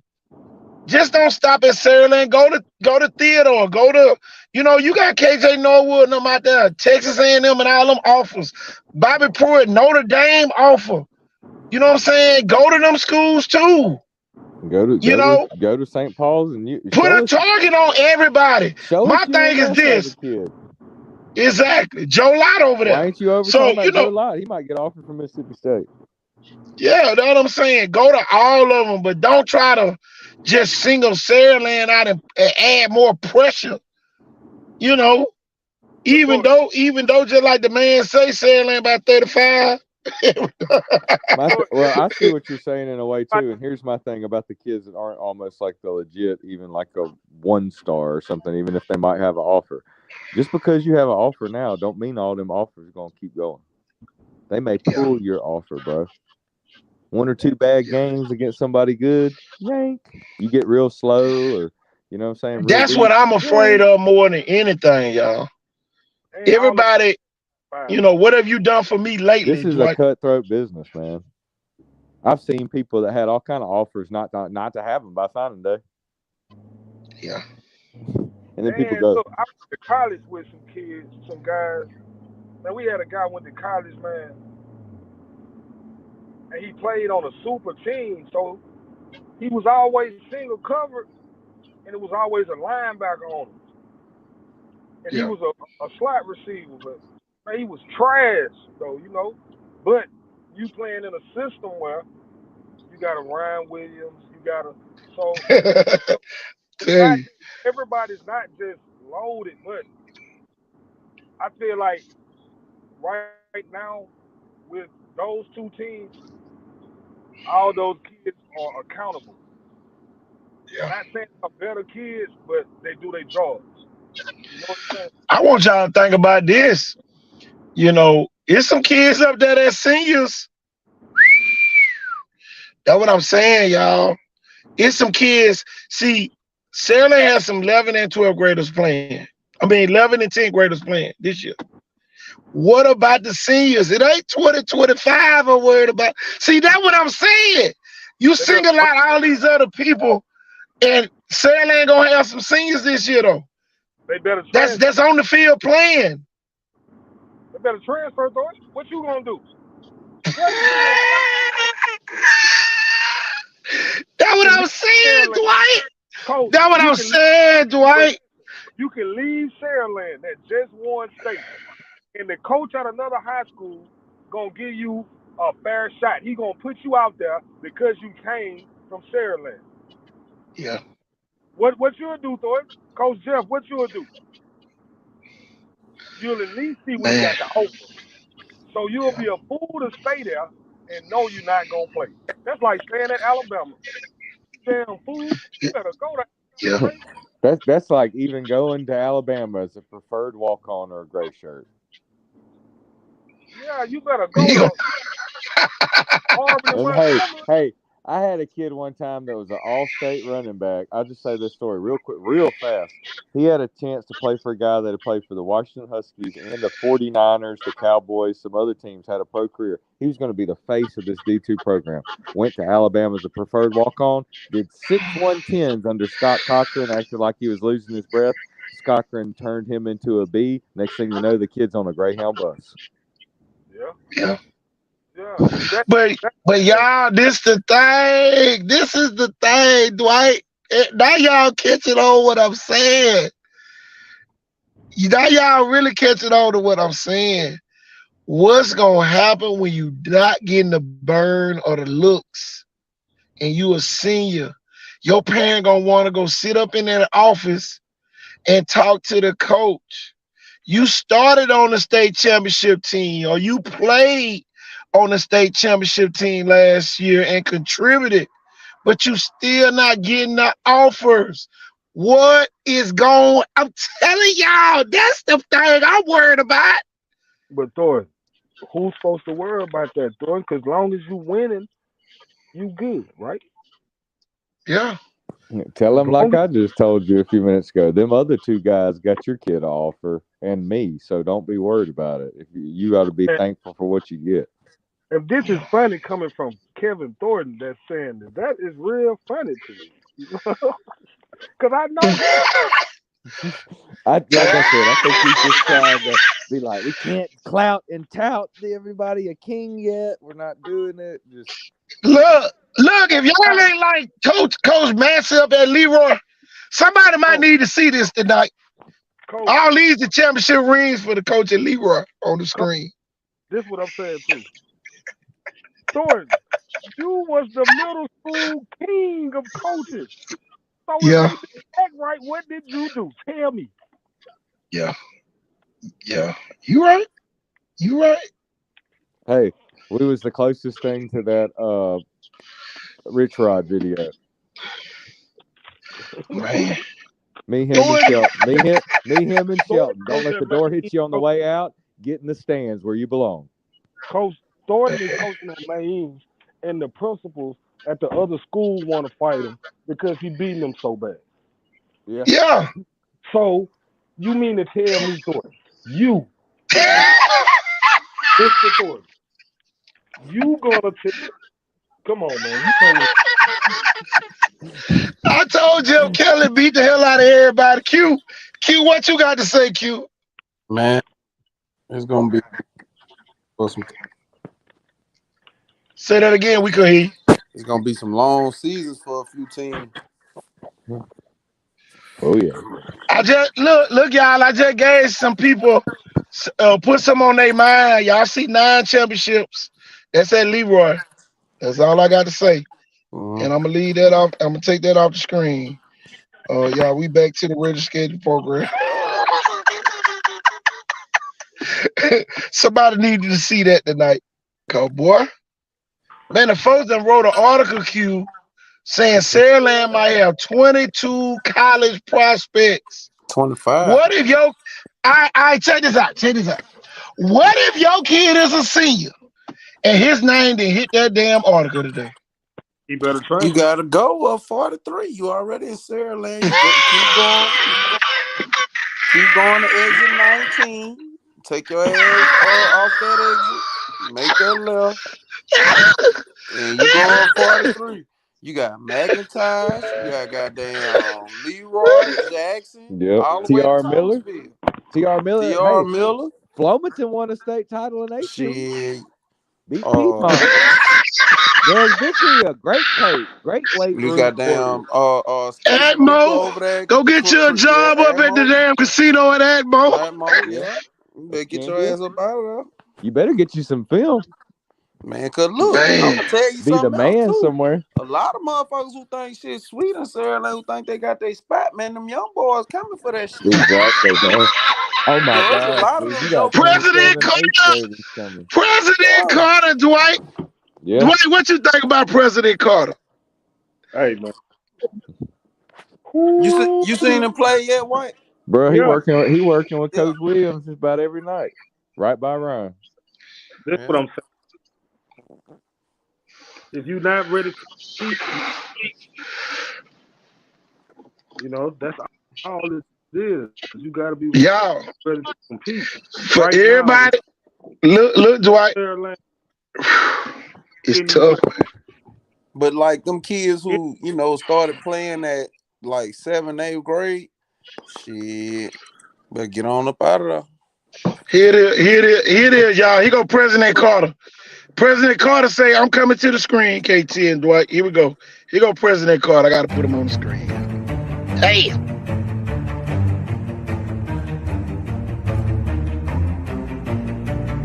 Man, you finna put somebody else on the bench.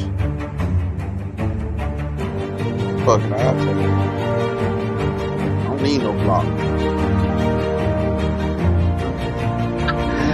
This man finna go on the field next to Brian Williams.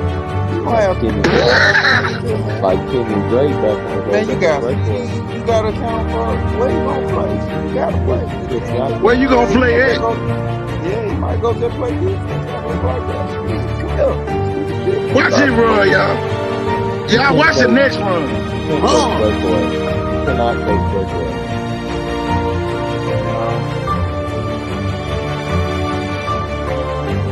Dwight, it's unfair, Dwight.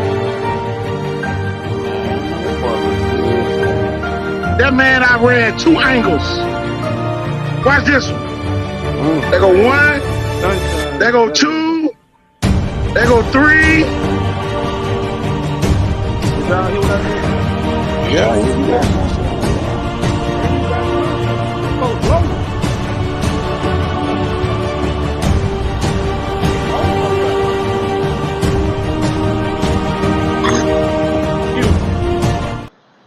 Y'all, you right. I agree with you, bro. They might. y'all. That's it. 7 game. would you not love to have that talent, though? Man, look, we gonna run triple reverse option pass. It's a lot to deal with, bro. Jeff Kelly can get ready if he do make it a state for the other team to do what they did to Cole McKenzie. They ain't gonna shake your damn hand. Cause I'm telling you, if you don't bust 53 or more in the state championship next year, boy, it's gonna be some mad folk. They scored almost 700 points last year. Damn, Q, why you gotta bring that up again? Boy, Saraland broke the damn record, Dwight. I swear they did. Saraland is making everybody in 6A down here step their games up. Dwight, that's one of the reasons why I didn't like the order. He go another reason why. Watch this kid here. Saraland. Another Saraland kid.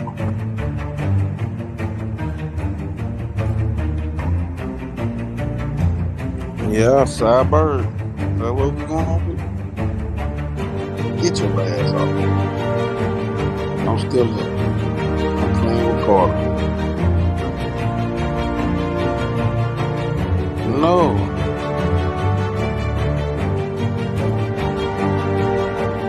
Like Joe Lott back there. Watch him walk him down.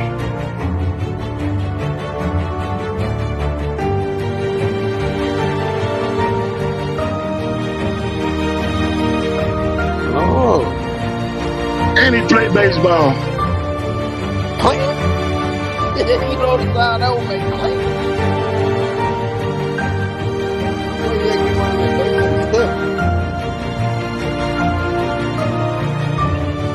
Oh, I ain't gonna get low.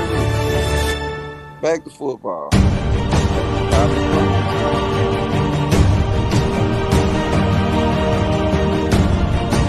What a hit. I like that. He probably gonna be a quarterback though. I mean, are they gonna Dwight, now you see why I don't like that article. Yeah, because it ain't enough. It's about 30 D1s up there. They about 8 kids short. But guess what? Man, I ain't gonna lie. We saying something about it, but if he get them kids in school, what they gonna say? They going to school. That's gonna be the crazy part. Dwight, if you a senior, if you a senior at Saraland, you might not need to say shit. You better be quiet. You better shut your damn mouth. You can get on. You can get a KT. You was at Viger. Yeah. You was able to get people that didn't start scholarships because they came from Viger. Yeah. But Dwight though, it's gonna be some seniors that them boys better than. That's what I'm saying. It's some seniors at Sandland that them two kids are better than. But what's the biggest picture, Thor? If you get them in school, if you go to another school and have a good year, it's still a possibility you can't get in school. Right. Like you going to Saraland and you competing at the highest level, you can get things that can get you in school. That's just all by I'm being saying. a role player and staying away from injury, maybe, and worrying about your grades. Because they're gonna be saying why this kid didn't start, because it was a kid in front of him better. This how much talent over there. You did it at Viger, thought y'all was loaded every year. He could be like, he'll start if he go anywhere else. Yeah. You know what I'm saying? Oh yeah, Viger always carries that weight. No matter if the kid even plays there and he's second string, but somebody says that he's college material, they'll just take him because he came from there. I get that, but these kids ain't built from that same cloth. They don't ride up Wilson Avenue through Pritchard Mall to go to Hearts at the Mobile line down there. You know what I'm saying? They don't. You see what I'm saying? They ain't built like that. So y'all, them two. How about this, y'all? Those two 8th graders are going to play varsity next year. Listen, y'all. I ain't telling you what somebody told me. I'm talking about what the horse told me. Them two guys right there are going to be in the game on Friday night to give Sandland a chance to beat the hell out of people. Yep. I'm sorry, I left. What y'all know spring game at, Coach? Get out, make the at Saraland. But look, are they gonna play Thompson next year?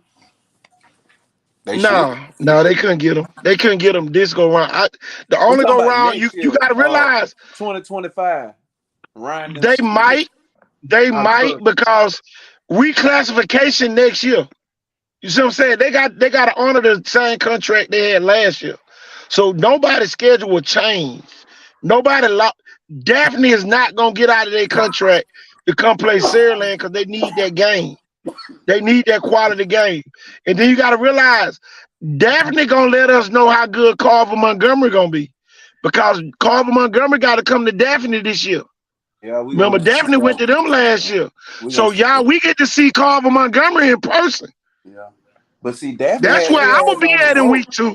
Cause they had Daphne had them folks on the road till they put that big ass 5-star at running back, and they ain't had nobody to put them on the ground.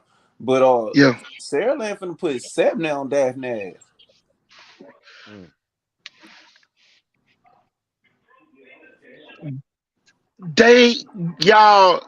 I just didn't like the article because I didn't see neither one of those two kids who we just put on the screen But in that article. They don't know them kids. That's what I'm saying. That's why you putting out a false article. Because now them kids gonna come out of like, ooh, what the fuck? Where did these kids transfer? No, they already in Saraland. That's what I'm saying. It See, ain't 22, we it's 30. trying to change. See, we trying to change the narrative of them thinking everybody moving in. Some of them already there. But look, Coach, Those kids at the middle school. What about 2027? You know, some of them went to kindergarten together their whole life. Realize 2025, exactly. 2025 is like Michael Kobe Bryant. Nobody expected Kobe Bryant to be so close behind Michael Jordan, and then you get a LeBron James. That's what's going on with 27. We getting a LeBron James. We got Kobe right now in 2025. 2027 is gonna be better. Not to say LeBron better than Kobe. That's not what I'm saying. It may be MJ, Kobe, then LeBron right now is what it may be. We may be seeing this all, but yeah, I see what you're saying. But no, you see what I'm saying? What I'm saying is right now, if you look back over the years, we got 1 in a million talent in this region right now. Notre Dame hasn't been coming and offering kids. Michigan hasn't been coming and offering kids. Yeah. Ohio State never even entertained a kid, but fuck Ohio State. But right now, we hot as a motherfucker with 2024. And then right behind 2024, 2025 get better. I don't want to speak on 2026 yet because 2025 so good, ain't none of them got on the field yet. But 2027. Oh, 2027, man. Man. 2027 They're is special. It's 50 D1s in 2027. 2026. Number 1 linebacker in the country in 2026. And then you got Landon Duckworth at Jackson. Exactly. Yeah, he might be the number 1 quarterback in the country. And then you got Juice Gordon at cornerback at Jackson. Yeah, Juice is hot. He picking up offers every day, and I think he just picked up a Clemson offer. Yeah. Thornton, if Green Pan healthy, he gonna get a lot of offers this year also. I promise. But see, that's the thing. White, we know them kids gonna get offers. You know what I'm saying? If they just stay the course, we know them kids gonna get offers. Think about this, y'all. What's the cornerback? Buster been going crazy. Buster going crazy. Yeah, all them kids gonna pick up. It's a 6'5" defensive tackle at BC Range. They going he crazy. He is one of the best damn gap. That's the kid I gave them gloves to last year, Dwight. Yeah, 6'5", 6'5", 320. Yeah. Now what he don't do is chase down plays. But what he do is whoever in front of him, you going backwards. And he's a gap plugger. You gotta run away from him. He Neil Farrell. Okay. He gonna be better. I know that's tough, but I think he's bigger. I think he's bigger. You got Ricky. You know what I'm saying? Yeah. So is a hot bed. You got Yusuf Clark over at Williamson. You got Taj Overton. You got Taj Overton over at Williamson, 6'3" safety that'll knock your damn knock the damn street sign off the damn pole. And Donald is one. Donald, the freshman, is one of the realest in the city now. The freshman, what? Running back. The boy from Matrix. Came from Cottage Hill, Q. Who we talking about? At Williamson? Yeah. KD. KD is like that. But he go to thing. You still got McGaskin. You still got McGaskin. KD playing in the slot. KD can't come off the field. He is like that. The White is telling is no lie. He is strictly like that, coach. He like that. He is a gamer. You turn the lights on and he go. Yeah. You know what I'm saying? So he a kid that ain't gonna fold and he'll knock the shit out you. So he like that. So it's a lot down here. What we missing though is these coaches in Mobile. This is my underside guard opinion. Brown checks and say that again, Dwight. Your phone keep going in and out. all that. Can you hear me? Yeah, we hear you now. This is what I'm saying. I think Mobile coaches are being handicapped because of their financial situation. You can only get quality coaches if you can pay them. And by taking that rule where you have to have a background check and stuff like this, it's going to hamper a lot of minority schools. Yeah. Like Viga have 15 volunteers. Yeah. The coach don't have to pay them. Now you got to go out here because some of these guys' background may not be squeaky clean. We got to be able to pay some quality coaches. If you can pay them, they can come. You know what I'm saying? Al O'Brien has one of the best coaches in the state, and he doesn't complain because he's getting paid. Yeah. You know what I'm saying? See, that's the thing, though, Dwight, that I hate to let the cat out the bag. Blunt is getting those coaches. Those coaches on you know. See, Thornton, I know Blunt's decent, but this is what I'm saying. No, I'm talking about Blunt don't have to rely on volunteers. Oh, Blunt going to You see what I'm saying now? They got the great feeder school. If all the kids in Scarborough goes to Blunt, to Raymond Nelson, in 2 or 3 years he will be a powerhouse. I just don't want people. I don't want to do them like that because you know how it is in Pritchard. You win the ship or you bust. You're right. You know what I'm saying? So I'm saying I love him as a coach. If he go 5-5, Thornton, that's something to build on. Nelson gonna go more than 5-5. And the plan is to go better, but Q, I'm saying if you go 5-5, you're just trying to be realistic. I get what you're saying, you know but how you feel about this, White? Nelson is the smartest coach in 6A. Oh Lord, Jesus, boy, Q, boy, where you been all night? I'm just keeping it up. I'm just keeping it up. Now, Saraland is fucking loaded. I'm not contesting them kids at Saraland. If I was on the other side, I'd be intimidated. You know what I'm saying? But I'm telling you now, if Nelson getting a close game with Kelly gonna lose. God dog it. Ooh, boy. Q, this is what I'm saying. Q. See, got the thing, Dwight. Q probably the only person on here that can say it. I can't say it because I'm cool with both of them. Yeah, so I can't say. Well, me and Kelly, we good friends. As far as I'm concerned, I love Coach Kelly. But, me and Ramon Nelson, we've been around each other since 6 years old. I know that he's a genius. People don't give black men the credit for being intelligent. I'm telling you, he has a genius level IQ. And when it comes to football, it's not very many football coaches who gonna read a book. Nelson will sit down and read a book and change a lot of shit that he's doing if he's not being successful. You just not gonna get those kind of coaches. You got coaches who gonna run what they ran in college or whatever level they played at, the shit they know. But Nelson will transcend the game. He can. But you got to have a quarterback, Q. Man, go ahead, White. I ain't want to interrupt you. Go ahead. This is what I'm saying. Yeah, it looks good in 7-on-7 and against air. I do. But Q, you coach quarterbacks. You coach offense. You got to be realistic now. You going to 6A, the hardest in the city, possibly in the state, and your quarterback is questionable because he got to see some things he never seen before. That's all I'm saying. He may be, but in order to be as successful as we want him to be. Look, Chris Nelson done shut me down. I can't say that. God, hey, Chris, I'm finna tell it. I'm good for telling it. White, they got a quarterback over there who's gonna be KJ Lacey like. Until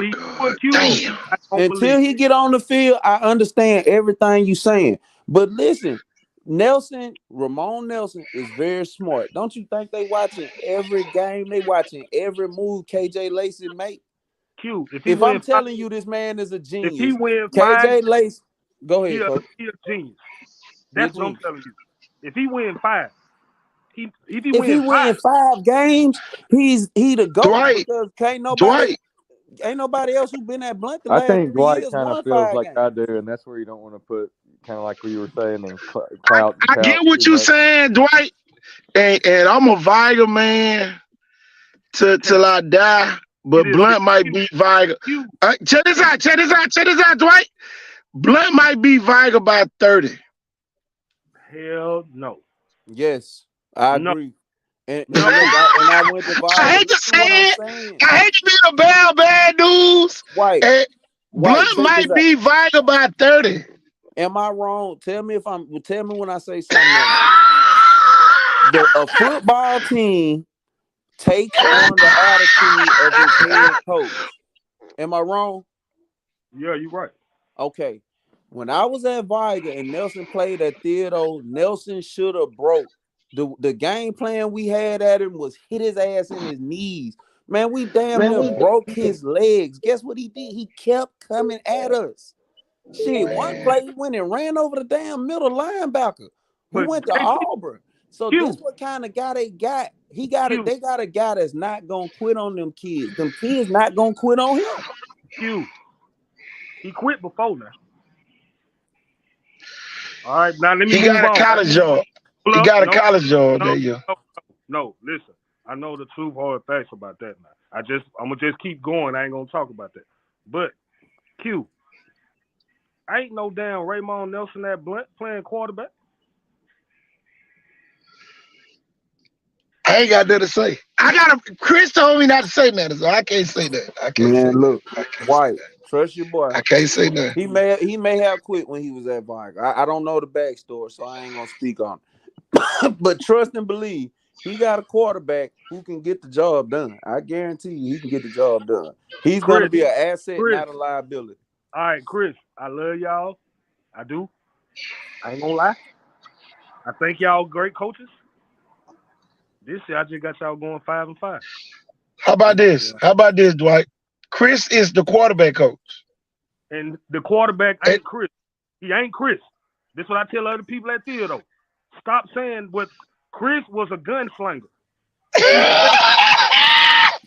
Say it again. Say it again. Say it again. I'm going to let you say it. Chris was a gunslinger. Okay. I'm going to leave it right there. Ain't no Chris. Chris different. Chris don't know it. Coach. We don't know if this boy get hit. No Chris could take licks. Chris, but Blunt quarterback gonna be better than Chris was because he got. I gotta see it. I got to see it. Check this out. Check this out, Dwight. Check this out, Dwight. You just talk about the quarterback. You must forgot who the running back is. They got 4 of them bitches. Shit. They got 4 of them motherfuckers. Who gonna tackle Duke Williams? Who gonna tackle Duke Williams? Pure gonna tackle his ass all game. More talent this year than they had last year. Blunt was one of the most talented teams in 6A. They just didn't have that shit together. More talent this year than they had last year. Blunt got in the red zone more than any team in 6A Region 1. And didn't score. This year or last year. They got more talent this year. They ain't got more talent than last year. Ain't no way. I'm telling you, because you got to think of the kids that's coming over there from Scarborough. Man, they got Think about them freshmen. Think about the freshman team that was beating the freshman team that was beating Saraland and let them come back at the end. That group, they're solid. What did they do, Thor? They lost. They lost it at the end. What they did, Thor? They did what? They lost, but that's the same week that the coach got put on. You know what I'm saying? So it was like, yeah. Ain't no excuses when you do. I'm just keeping it a book. Saraland lost to Theodore though. We can't get no pass either. I don't like Blunt. Saraland won Saraland because Saraland loaded. But Theodore and Blunt, is it gonna be a good goddamn game? Listen, it won't in every game. Who gonna tackle Duke Williams? You tell me one person besides Big Tony that can hit Duke Williams every play at Saraland. Everybody on the linebacker coach. Everybody gonna talk. I ain't gonna lie. Saraland fucking loaded. Man will go to war. Jameson Curtis will go to war, and Isaiah Bowie will go to war, and 26 will go to war. So they got the best linebacker coach in the 6A. So this is what I'm gonna ask y'all. So who the second best quarterback in the city? Who's the second best quarterback? Well, are we KJ count Lacey. KJ Lacey? What, you don't think he's the first best? KJ Lacey is the second best quarterback in my opinion. Do I think he's going to the league first round? Yes. I think he's a first round. Who the top quarterback? Flowers? No. What about MGM? The boy MGM Barrett G is the best quarterback in the city. No, Flowers got to be No. the best quarterback. Flowers going to Mississippi No, State I'm now. gonna Come go. on. Flowers is I'll the go third best KJ quarterback Lacey, in and the then city. look. If we're talking about quarterback around here, Quarterbacks. I'll Yeah, say KJ Lacey got to be at the top. I'll say Lacey. It's really what type of quarterback you like. If you like the 2 or 3 quarterback, then Josh Flowers is the one they're gonna run the ball. Hey, All right. If you have to have a throw, and he if had you want to beat Saraland, you got to go get Josh Flowers. No. Oh Lord, If I had that'll be illegal. one guy to beat, if I had one guy to line up and go to war with Saraland, it'd be Jared Hollins. Yeah. Hell no. Jared Hollins left George County. And we're going to leave it right there, Q. We're going to leave it right there, Q. Stop. Everybody stop. But We if you went to look the at Theodore the game, product game 1 that the last kid year. Joshua constantly Flowers, puts out, not Cam Newton, anybody. he did not live up to his billing in that game against Theodore, who KJ Lacey beat. It goes KJ Lacey, it goes Jared Hollins, Exactly. then it goes Flowers, then it goes Amari Elding. But you got to realize, in that Theodore game, the receivers dropped the ball. Yeah, the receivers dropped the ball in the Theodore game. Everybody wide open. They were entitled scared to of Bobby their- G to or their somebody opinion. flying over the top. Mine in the is mouth. Hollins, Lacey, Flowers. Yeah. And sometimes That's just Flowers, mine. he has good velocity on the ball and a good arc, but sometimes he's just chucking and plucking, I mean, that's not the way it goes. Yeah. Who the best? Name the top 4 quarterbacks in 6A in Mobile. Lacey number 1. Who number 2?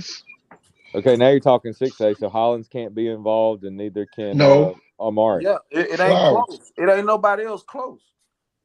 No, I'm saying if we talking 6A, well, I ain't talking about just the best. I say the top 4. Well, you got to go with Theodore. Cameron Rigby. 18, Cameron Rigby. What about Spanish Sports? No, he is graduated. in a game. He didn't do anything. Spanish Fort graduated, so they're going to have a lot of the freshman get quarterback. But then they say he ain't going to be the quarterback now. They got the boy from St. Paul going to be the quarterback. So that's why they not doing a spring at all. So we ain't going to know nothing about Spanish Fort till they go out there to the 7-on-7 and break somebody else's damn ankle this year. Spanish Fort, look, I'm telling y'all, them people do not care about nobody that got on the opposite color jersey. They play hard. So you go out there tiptoeing, they're gonna tackle your ass in 7-on-7. Hey, and you gonna be mad as hell. They damn near ended Baker goddamn whole season. Yeah. It's Sure did. Matters, man. Man, them folks is not coming out there to play with you, Dwight. They gonna tackle your ass in touch. We can't even get the 4 quarterbacks in 6A Area 1. Shit, it's just KJ Lacey. So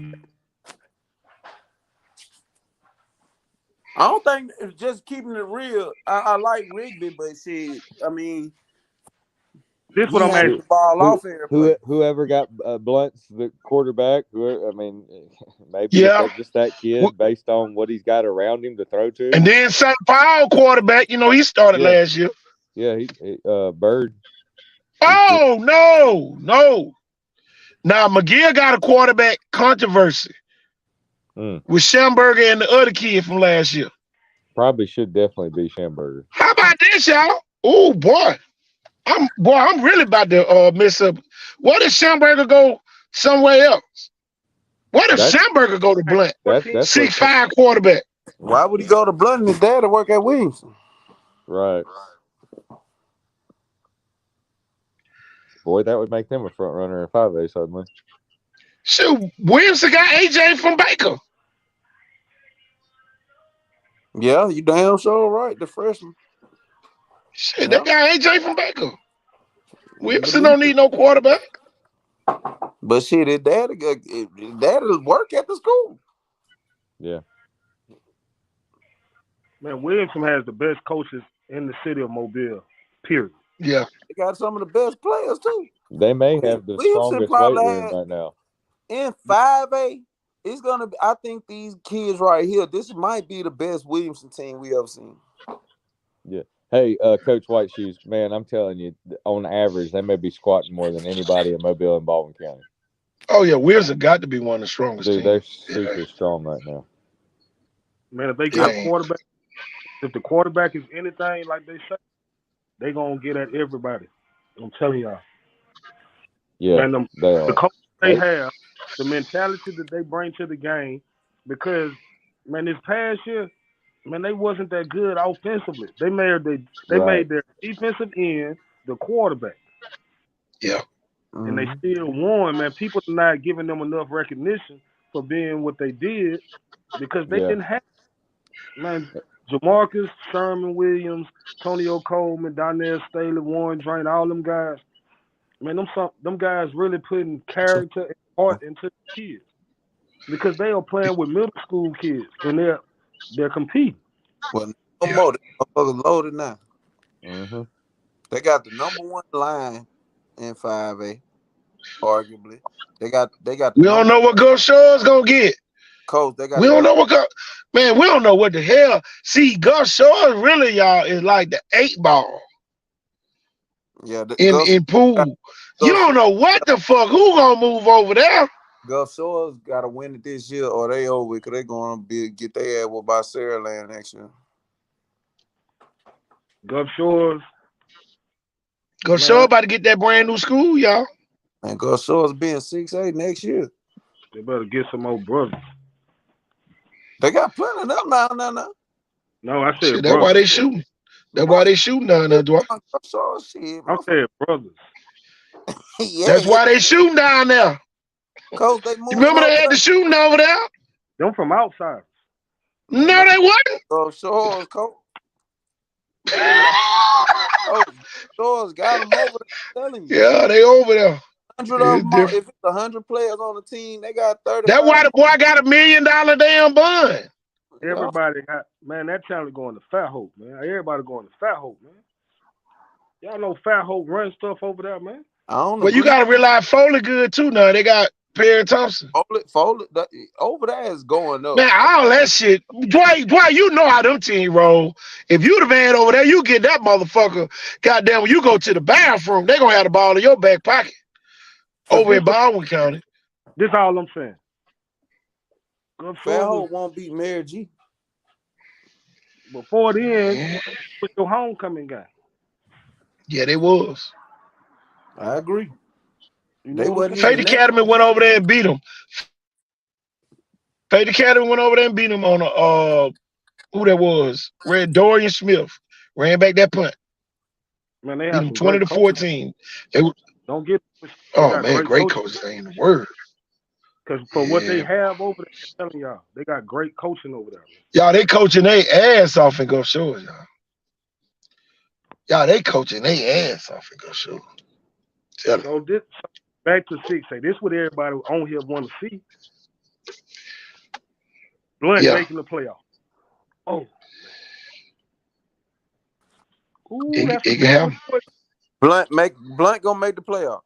That's a good one. Listen, if they make the playoffs, y'all know I'm gonna donate to the school and everything, because y'all know I like Raymond. I just don't know. Man, that's a hard region. You got Blase and Raymond and Chris. So you forgot about Blase? I like Blunt to make the playoffs. Dwight, you got Blase, Raymond, and Chris. That's a good man. Staff. That's a good staff. What? That's a good. I ain't gonna call his name out, but it's gonna be a white guy. That's all I'm gonna say. See, that's the type of shit you gonna have to Y'all, Blunt is gonna have the most diverse staff probably down here. You know what else is crazy, man? I just gotta keep it a buck. The Blunt kids want to come out of poverty, and when I say poverty, I mean the football poverty. They want to be good. They're gonna buy in. Yeah. And not only And, does and Blunt kids don't always be the buy-in kind of kids. The kids he got over there now going to buy in, and they're going to be tough to beat. Now, can they score 70 points a game? I don't know. There's only one. hey, and you know I feel sorry for. I'm gonna tell y'all who I feel sorry for. LaFleur, because I feel sorry for LaFleur in the spring game, y'all. May the 13th. Oh yeah, May the 13th. They play LaFleur. I got it for you, and this is the May truth. 14th basketball season. They should let Scarborough play the second half. Hey, listen to this. Y'all know it's the truth. Dwight Blunt gonna have more damn cheerleaders than they got goddamn football players at LaFleur. Hey, they should have went on and built that stadium somewhere else. That'd be so nice at LaFleur. The best middle schoolers from Booker T never go to LaFleur. They go to Viger. Yeah, they go to Viger. You know what, now that you say that, Jeff, that's gonna be tough because County was strapped this year. All right. Yeah. If you didn't see County, you missed. They strapped. Yep. Matter of fact, there's a lot of them gonna start next year. And then you got to think Booker T was strapped. Yep. Man, look, Booker T really is gonna be the make or break team. If a lot of them kids go to Viger gonna goddamn find their way back into the state championship. Man, Viger got the best middle schooler this year from Booker T. Yep. Yeah, chicken. That's arguably, man. That's arguably.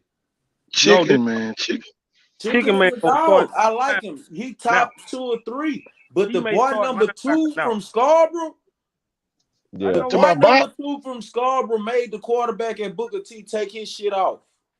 Mm-hmm. Yeah, he made the running back at Clark take that shit off. He renamed some kids. That kid, so just saying he outright the best, I don't know. But is he top 3? Definitely. Definitely. 6'3". Yeah. When he beat Viger in his 11th grade year, he's gonna be recruited by everyone in the country. He's not gonna make it to the 10th grade without several offers. Yeah, he'll be like Michael. He won't make it to the 10th grade without several offers. You gotta realize this, Dwight. He might not make it out of the spring game without 10 offers. Yeah, Georgia gonna be at University of Georgia is gonna be at the spring game. Yeah. Man, that shit gonna be. Y'all, I'm telling you, if these kids don't get no offers, in the spring, your ass might not be good as you thought you was. You know, I just hate to be blunt with it like that. But if you don't get no offers out this spring, your ass might not be that good. I'm telling you. Y'all talking about it's gonna be so many damn college coaches down here. They're gonna beat Viger.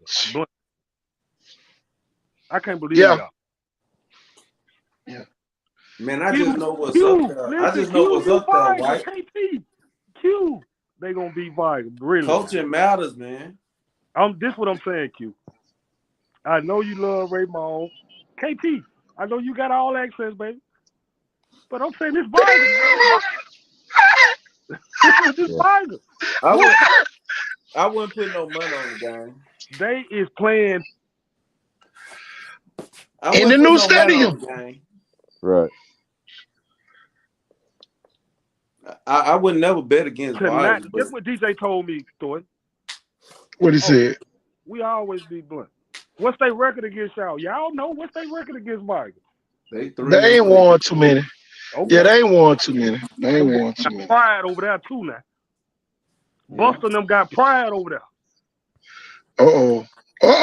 There it is, Dwight. I like Miss Jones' comment. 6 won't win. Ooh, Chris, if you was playing quarterback, He said 6 won't win this year. You're right. 6 won't.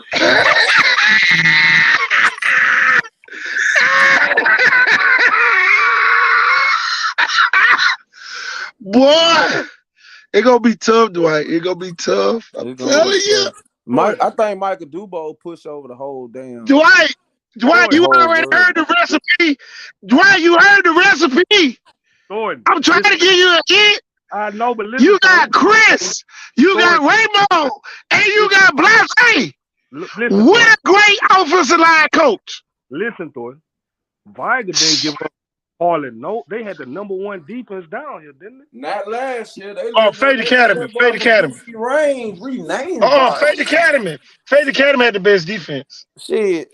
Wasn't nobody close.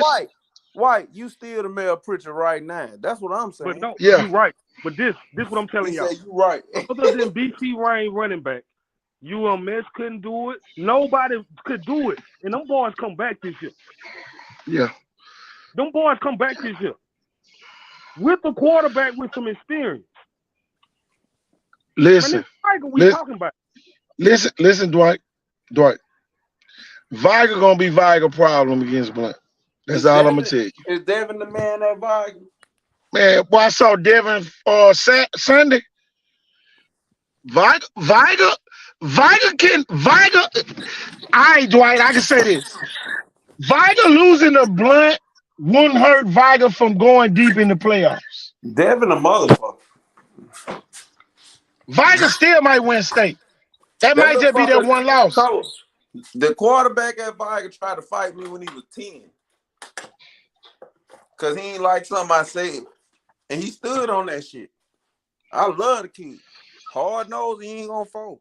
And he know how to play football. Man, them folks already saying it's gonna be they walk into Flavors after the game in green and white. It's gonna be like a parade going down the street. Well, damn. White. The green. All I can tell them this: don't be planning to put up no stage down there.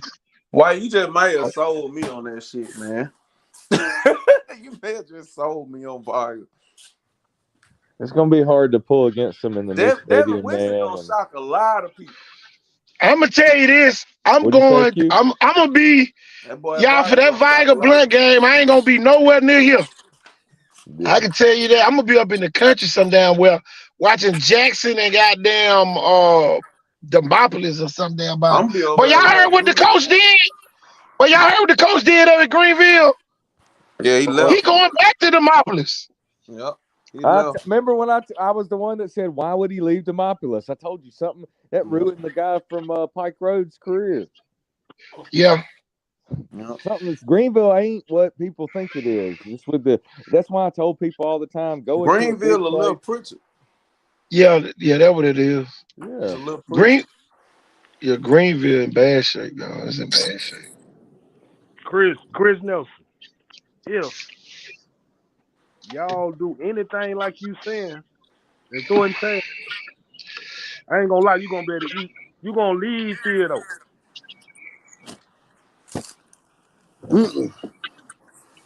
What about Dylan over at Viger, upcoming sophomore? Who is Dylan, the running back? I don't know. Is that the running back that left Saraland? That could be. No, he not a sophomore. I think it might be his senior year. I forgot about him. Shit. He a handful.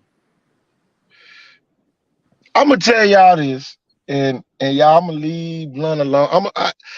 I got to say this. Who gonna tackle Duke Williams in space? Who gonna goddamn stop Micah Dubose from throwing your ass in the end zone? Yeah. Micah Dubose. Y'all, he gonna smash everybody you put in front of him this year. I can say this. Listen, gonna look like he running up and down. Go ahead. Green pants for Viger running behind that boy, the Georgia commit. Guess what everybody gonna say? Viger back, man. This boy is electrifying. Yeah. He electrifying. Listen. If one arm's distance, he gone. Man, this man is like, okay, all right. I'm telling y'all, man. That boy is gonna have to run through. How about this? Y'all? Everybody gonna forget that Blunt couldn't score last year. I agree with that too. And that's all I'm gonna say. I'm gonna leave it right there. Why they I'm gonna leave it right there. But why they couldn't? Coach? Did the defense not have something to do with that? Because them boys is pulling up. Yeah. Them boys is pulling up at Viger. Run the ball on Viger. You know what? I really wanted to say Purefoy probably have to go both ways this year, but I don't think he's gonna be able to. I think you just let him sit over there and make 200 tackles this year. Listen, man, it's that vibe. Dwight, They got the fastest Dwight, kids in the city, don't they, Thor? Dwight, the first 1 to 40 gonna win. Did y'all hear what I said? Well, he in Pritchard, coach. Q, do they have the fastest people? I'm saying I've been at the track meets. What's the kid with the dreads name? He Oh, you talking graduated. about Graham? You talking about Graham? He So now, graduated. what about the other 3 guys that run the 4x1? Them sophomores. Dwight. How BC Rain can run the ball, but no other team. It's Graham's senior year this year. That's He's what I'm Yeah, it's saying. Graham's senior year. So look, man. So you got it's his senior year. Then we'll answer that question real quick. So it's Jarian's senior year. You got Purefoy coming back, man. Purefoy's gonna be like a Sean Taylor at linebacker. Like it's just gonna be hard to beat Viger the first game at Viger's new stadium, man. Man, Purefoy might be the best linebacker in the city. He may lead the state in tackles this year. But Bryce Darling had 200 yards against Viger. Let me tell So you. y'all think Duke ain't gonna have 300? No, this is what I'm gonna tell Chris. What the hell you talking about? We would have beat Blunt. Ooh. Oh yeah, Rain. Yeah, Rain would have beat Blunt last year. Ooh. Hell, Duke. Ooh, I like that boy Benji now. Bryce, I love that kid. Man, he looked like an Oregon running back. If he stay healthy, stadium. look, that's the thing, man. Fuck 6A. We know who the top heavy people in 6A is. Yeah, 5A to me more interesting. BC Rain could be the serial killer of 5A. If they slip around and beat Gulf Shores, they out the playoff. They fuck around and beat UMS, I'm gonna be they out the playoff. Here's my Hold on, y'all. Time out. Hey, time out real quick. Somebody said KT back on Blunt side. I never left Blunt side. I knew Blunt had talent last year. I knew Blunt and Viger had talent last year. We didn't really want to speak too much to cause confusion because both schools had first-year coaches. And you see what happened at Blunt? The first-year coach got fired. Yeah, he deserves it. Just like Dwight said, he don't want that to happen again. Y'all, the fire in the fireplace always look good. When it get inside the living room and the den, a disaster is happening. Oh, but no, I don't think nobody argue that Nelson is better. Go ahead, coach. And y'all know that I've been the one saying this the whole time, and that's why I would never take some of these jobs. It was too late to begin with. He did you a favor. Yeah. He did you a favor. He probably could have got a job up the road. He really just did it to kind of be like, he was waiting for Theodore, and then they didn't do that. So he was like, okay, well, now I'll just go get the best athletes and maybe win state championship every year after maybe a rebuilding year or a rebrand. Theodore already got distractions. You know what I'm saying? Right. Theodore got a lot of distractions, y'all. See, that should be big, man. Yeah. I love it though, yeah. I love all the drama that come with the football down here. Well, here you go. Here's my picks for 5A, and this will make White Shoes happy because I got some kids that I've worked with on that team, and already we knew last summer they were going to be special. Okay, go ahead and pick yours, and I got mine coming right behind. In no particular order, but you'll kind of know for sure the first 2 teams. I'm going to say Faith and Williamson, and then I'm going to say Viger and BC Rain. And no Gulf Shores. Gulf Shores is the odd man out, man. They're leaning on the Ronnie Rule show. You right. They lost. You right. My boy Kenny's son from last year that he scored even more touchdowns Gardner last year. Yeah, Gardner. Yeah, he scored more touchdowns than Jr. Or right up there with him, basically. I mean, he scored more touchdowns than because his dad was on the staff. Yeah, but he still did what he did. He still did what he did, and Royal has to play both ways, and he's not guarding a teeny. I love it. One-on-one. He didn't do it last year. Yeah, I love the picks. I'm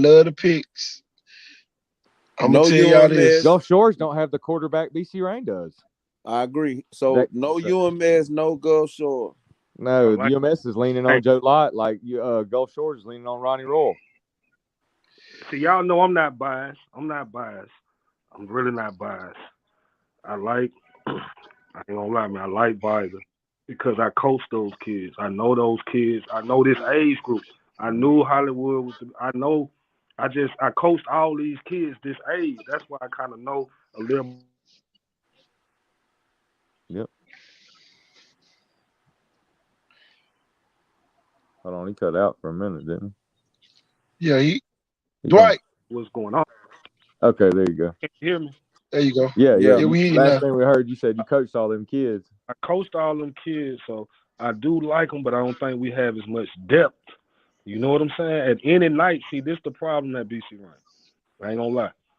Man, we play good for a half. We only play good for a half because we don't have any depth. You know what I'm saying?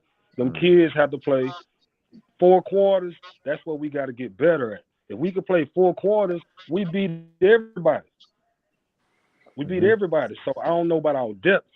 And I can't not talk about UMS because, man, they have a structure that's a winning structure. And they always in the playoffs. So I like Faith Academy and Wisdom. I don't know about Viger, Rain, and UMS. I like UMS. I think UMS may make it. They haven't showed me any weakness. Whatever they do is winning. You know what I'm saying? So I don't know. You feel me? I don't know. I think it's going to be hard to replace that running back, and I don't think they're going to run a lot like that. I don't think that's the position he's going to play in college. Coach, what year didn't UMS have a good running back, though? What you say? Yeah, I know, but I'm just said a saying, mouthful, I think bro. this year is going to be a different type of physical type year, and I think you're going to have some known players that's played in some big-time games, and I like the teams that I picked, and I'm going to just go ahead. That's why I said I couldn't. Guess what I know, Thor? Them kids at UMS, they do their assignment. They play assignment football, and all those kids do their assignment. They don't never be the most talented. They do their job. And when you got kids that do their job, they going to be in every game. I ain't going to lie. That's all. I'm going to tell you this. I'm going to tell y'all this. If Phil Lazenby is back at UMS as the offensive line coach, it's going to be hard to beat him. Faith Academy is really Faith Academy win state or bust. Yeah. For them, Faith Academy is loaded with talent. Gulf Shore is gonna win. Y'all, you don't get a $500,000 coaching staff and lose and don't make the playoffs. So even if they the 4 seed, they in. The wild card teams are Viger, Williamson, and BC Ryan again. 2 years in a row. It's gonna be whatever team, and Williamson got the edge. The only thing that's gonna help Williamson is if they can beat Mary G. I don't see Williamson beating Blunt this year. That was a curveball. So them extra points that they got last year, they're gonna have to beat Viger this year. That's the They couldn't beat Viger last year, you know. So and Viger couldn't beat BC Ryan last year. BC Ryan couldn't beat Williamson last year. So them points that they got last year, they're gonna have to find them somewhere else. They might not beat Mary G or Blunt this year. So they might have 0 points off of them games. Yeah, go ahead. Yeah. I think BC Ryan will beat Blunt. That's how bad I think Blunt ain't got nothing to do but 5 games. I don't want to hear nothing about them linemen. I want to hear lining up, hitting you. I know Ricky gonna tackle Duke every goddamn time. I like both our corners. It's just depth. BC Ryan in every game. They got BC Ryan can't lose to no damn XL this year. I can tell you that. And remember, I came in the shop that day. I said, yeah. I said, man, XL good. You said, what you know about XL, Thornton? I said, man, they might mess around and pop y'all if y'all don't go up there ready. And them kids took them boys for granted. And but them flags start flying. And I said it the day before. Don't be crying about no flags. Because I told them the day before they went. You told oh, man, they called back. I told you. But I'm going to tell you, it's going to be interesting. Hold it's on, going to be I interesting. my pick. Go ahead, Q. Tell Chris I'll bring BC Ryan down that Monday. You say anything else? Break y'all up before y'all start. You lose to BC Ryan, you fired. You know that, don't Who the best 3 coaching staff in 5A? Gulf Shores, UMS, and Williamson. But have faith, number one. Gulf Shores, UMS, and Williamson is the best 3 coaching staffs in 5A Region 1. So them 3 gonna be in there. Faith Academy got the best team. Damn, man, that 5A hard too, boy. Now that leaves out BC Rain, who very well could beat all of them, because the BC Rain team I seen against Viger could beat anybody, because they popping that shit. Them boys were turned up. They played at a level so high. If everybody healthy and Coach Yeldon can goddamn maintain what he was doing, because I love BC Rain offense over Williamson offense. Until Williamson, but they couldn't score. Williamson beat the hell out of them. Williamson couldn't score 5 times. Coach, Williamson couldn't score. I don't know. I didn't see the game, but Williamson consistently couldn't score. Consistently. I think it was 28-0 in that game, Q. But then you go to fucking Gulf Shores and shit up the bed. Well, Gulf Shores came to lay it on everybody at last. We need to name that Gulf Shores North Stadium. Man, Williamson snuck in the playoffs. Them folk beat the shit out of everybody at goddamn I think they're gonna sneak in the playoffs again. But Gulf Shores, I'm a believer in them, man. They outcoached UMS last year. I know that shit sound crazy, but they outcoached Terry Curtis last year. Ball just didn't bounce their way. It just sounds crazy. You are not saying UMS though. That just sound, I don't know, you know. Look, man, Joe Locke gonna do exactly what Cole Blaylock did. Run for a goddamn 71 touchdowns. He gonna do exactly what I'm telling you. Man. And Joe Locke, damn. See, here go the thing, y'all. When Jerry and Graham beat Ryan that day, Joe Locke beat Ryan too. No, Joe in that race up there, he got second. He got second. Yeah, he got second. So he was in a different heat. Yeah. Yeah. But on a good race, none of them kids could beat Ryan. No, Ryan came back and smoked everybody's ass like a damn new blunt. He smoked their ass like a white owl real quick. And then he bust 10-5. He ran 10-4-9. Shit, Graham ran 10-6-9 today. That's flying. Ryan is Jamison Williams, man. Yeah. Who is that? The boy from Alabama? Yeah. Is that who we saying he is? The boy that from Alabama? The receiver. Ryan Williams, Jerry Rice. No, man, I'm telling y'all.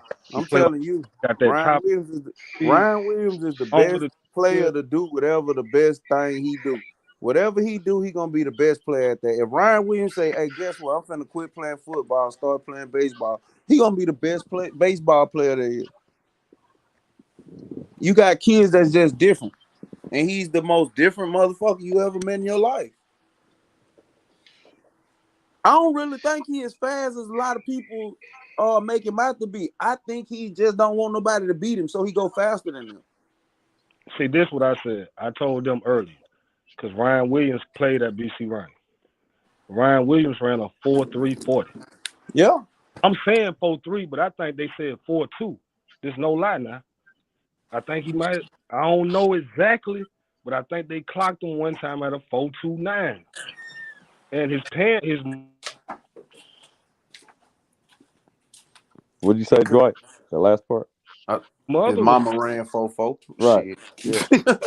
Yeah, that's what I said earlier. Before you even came on the show, we was talking about something. Maybe you was on there, but knowing how both parents were fast. But man, I watched him the other night catch a ball, and just the way he watched it all the way into his hands. But like he could have even ran through it.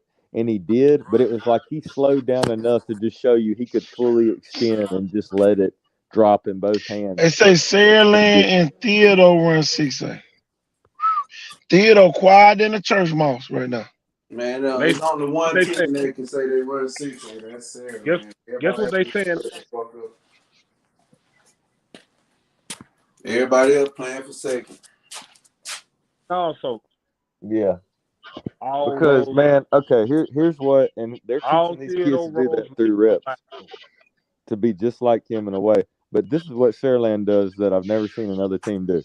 You remember when Alabama was at their best on the deep ball, like with Tua and that season where it was like they just kept out throwing coverage, and it was like Ruggs and a Judy show. Like, man, that's the same way it is with that kid. Like, he literally can just outrun coverage and go get the football. Like, I've never seen anybody be able to go get a football like that. Man, 10-4 is world-class speed, y'all. Yeah. The He's gonna kid be that doing ran in the Tyreek Olympics Hill ran type stuff. 10.27. He's gonna be doing Yeah. that, man. He may win a gold medal in the Olympics and don't even care because he just was trying to represent USA and win a Super Bowl every year, man. If he got to run 10-1 next Yeah. year if he want to go to the Olympics. Who the Y then? That's what we need to know. The who? If he the X, he the X. Bro, it don't matter. It's like 10 of them out there. You got Carter Davis. You got CD. CD probably going to be in the slot. You got the boy that transferred from Central. And you got number 6. Jordan Dees. Jordan Dees. You got Myron. You got Smith. Mike Smith. You got Womble. It's so many people to go around too. Shit. You got Carter Davis. Man, that shit is crazy. Would you stay? Would you stay? If I was a senior and I wasn't like that, no, I go up 43. I go up 43. Oh, you better go to Leroy. Go to Leroy with a championship. But you got to think too. Now, White, I say that, but I stayed when I wasn't supposed to play at Vibe either. If it wasn't like KT riding me and fucking. But look, and people will tell you this. I stayed after practice so much that sometimes I had to walk home in my football shit because I got locked out the damn locker room. They forgot I was on the field. That's what kind of work ethic you're gonna have to get on the field out there. Yeah. You're gonna go out there like that's why I said what I said. Like, I don't think a lot of them like that though.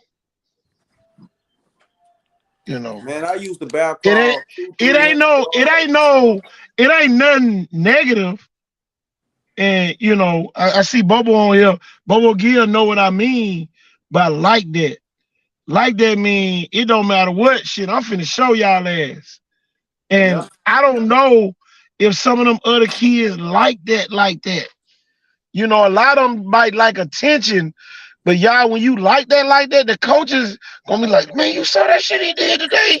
You know, when they get in the line, you know what I'm saying? So, you know, that's the thing.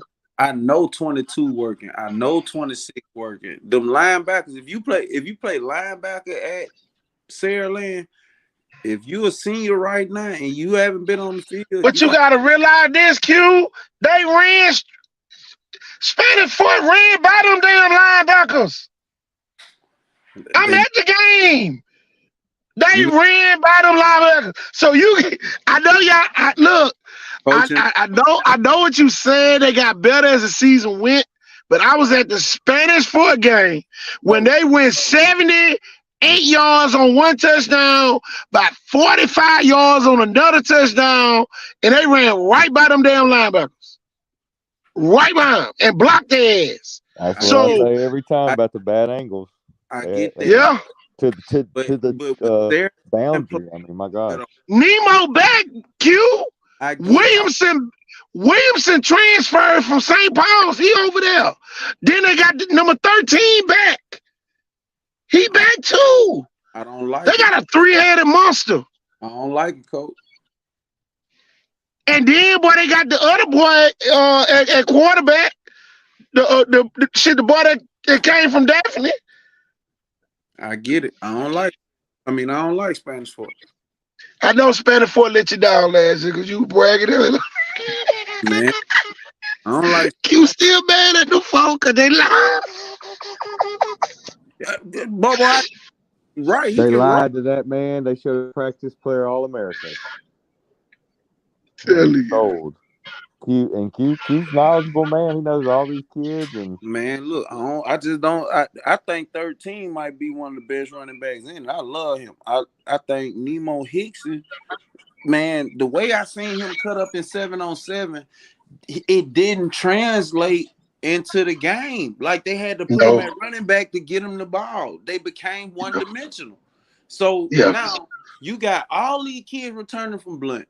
These jokers got bigger, faster, stronger. You got all these kids returning from Saraland and Theodore.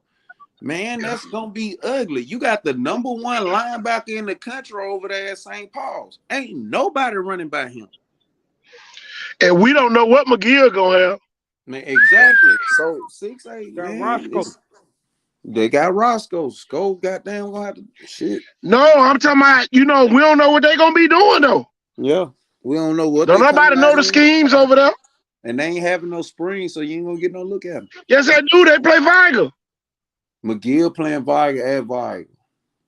Yeah. I got the matter of fact, let me put it on the screen. Lose 3 or 4 players after they play Viger. Yeah, they play Viger. Here they are. They're gonna baptize them. They're gonna have to go back to church and tell the Christian, the Catholic Church, we shit. If John Ray was on here, he'll tell you the Pope gonna have to be at the game. They're gonna baptize them boys. Them boys gonna be Baptists. They're gonna be singing hymns when they go back. That's the week after. That's the Saturday after the Blunt and LaFleur game. Man, Viger really ain't gonna be the same team. I really like Viger. They're gonna be young as hell though. How about this though, y'all? How about this? What do y'all think we gonna say on Set It Off Sunday after Blunt play LaFleur in the spring? I don't think we got nothing to say, man. Cause Blunt gonna beat them folks so bad. They might not even put a team out there for real. I check this out though, y'all. Check this out. What if Blunt just humiliate LaFleur in the spring game? That's what we expect them to do. I'm just saying, what if they just score at will and really just have to call the dogs off? That means you just regular. No. What thoughts? No. What thoughts y'all gonna have then? What's your judgment then if Blunt just run through LaFleur? LaFleur should be the Dunbar of high school. Get rid of their football program. Like for real, go let them kids go to Viger or Murphy, and so Mobile City could compete. Like when the Dunbar kid wanted to come play at Chestang, this ain't the 90s. LaFleur used to have a good program, but now that shit dead. Yeah, they're supposed to humiliate them, right? Yeah, that's what they're supposed to do. But now the problem be if they don't humiliate them. Yeah. That's when you're gonna have something to talk about. Yeah, but how could you not? LaFleur haven't been competitive in 4 years. Q called a damn coach at LaFleur, the damn cameraman. They hired the cameraman from Viger. That's what the kid was. He was. When I coached there, he did the sound and stuff, and that's what the kids told me. The kids said they hired the cameraman from Viger. Damn. He be dressed nice though. Perfect situation, man. I mean, to a perfect situation over there. I'm gonna be honest. It was like he was on calling that defense that year. Phil Jackson just made a lineup with the Bulls and whistled Scotty. Man, LaFleur administration gotta change the way they do shit if they want to be successful. They gave Schamberger 7 years in 6A. The man won 3 games in 6A. It's a lot of schools right now can't win 3 games in 6A. You see what I'm saying? BC Rain was in 6A bleeding for years. Back after last year. Exactly. So goddamn. And then his son would be over there playing QB. QB, right. So you got Chris Raymond was the head coach over there. He really stunk it up. He had 1 good year out of 7. But the next guy don't really give Schamberger a good shake at it. You bring Raymond back to go to win no games in 2 years. Then you go hire a cameraman. Oh, you got Bernie. Remember Yeah, you Bernie? got Bernie. Bernie didn't win the game, I don't No, think. he was worse than, No, he ain't Coach win. Raymond. He didn't Me win and the game. KT, look, Like, what the me fuck are and y'all KT. doing? I'm gonna be honest with you, dude. You know who that dude was? You know who that dude was? That was the first time that they tried to offer Shelton the job, and he was like, "Nah, I just want to retire." LaFleur fucking in football, they fucking pathetic. It just is what it is. And the kids, they got talent over there. That be the thing. The kids be like, Me and KT look, saw him at media day, and I looked at him, and KT knew. I was remember I was like, coaching at "Over LaFleur, donut." and one of the coaches came in. We was finna play Saraland. And one of the fucking coaches, the defensive coordinator, came in there and said, "We're gonna run the 2-3 on Saraland." I said, "What?" I said, "Nigga, I know this is a basketball school, but what the fuck?" I said, "Bro, we're gonna run a 2-3." He was like, "Yeah, we just gonna put two people in the A gap and we're gonna load up DBs." I said, "Bro, they threw the ball 4 times all season." "Yeah, we just gonna run this 2-3. I'm like, "Nigga, this is football season." That's how fucked up it is. That's how fucked up LaFleur football is. And I call and y'all think I'm joking, but I put kids on the phone with y'all, and the kids be like, "Yeah, the nigga said we're gonna run a 2-3, like it's 5 men in the box, like it's basketball."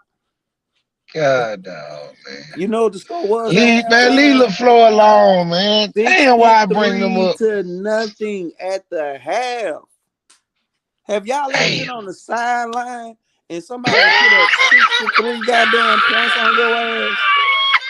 Man, this is the worst fucking feeling. Look, the folks from Saraland felt sorry for us. The folks from Saraland felt sorry for us. They was like, "Goddamn, like you know how like you make like a Soul Train line." Man, them folks went and made a Soul Train line for us to walk out the stadium so they could pat us on the back. The fans didn't leave. That's how fucked up LaFleur football is. They put up 63 at halftime. Shit, Theodore did the same shit that year. Like, who's scheduling these fucking games? Now that I think about it. Shit. I told you. But y'all was on the bad news bears too that year. It's CPU generated. The state's got AI doing it. Shit, we won 3 games though. LaFleur ain't won 3 games in 5 years. And we won 3 games with a nigga trying to play 2-3 on the football field.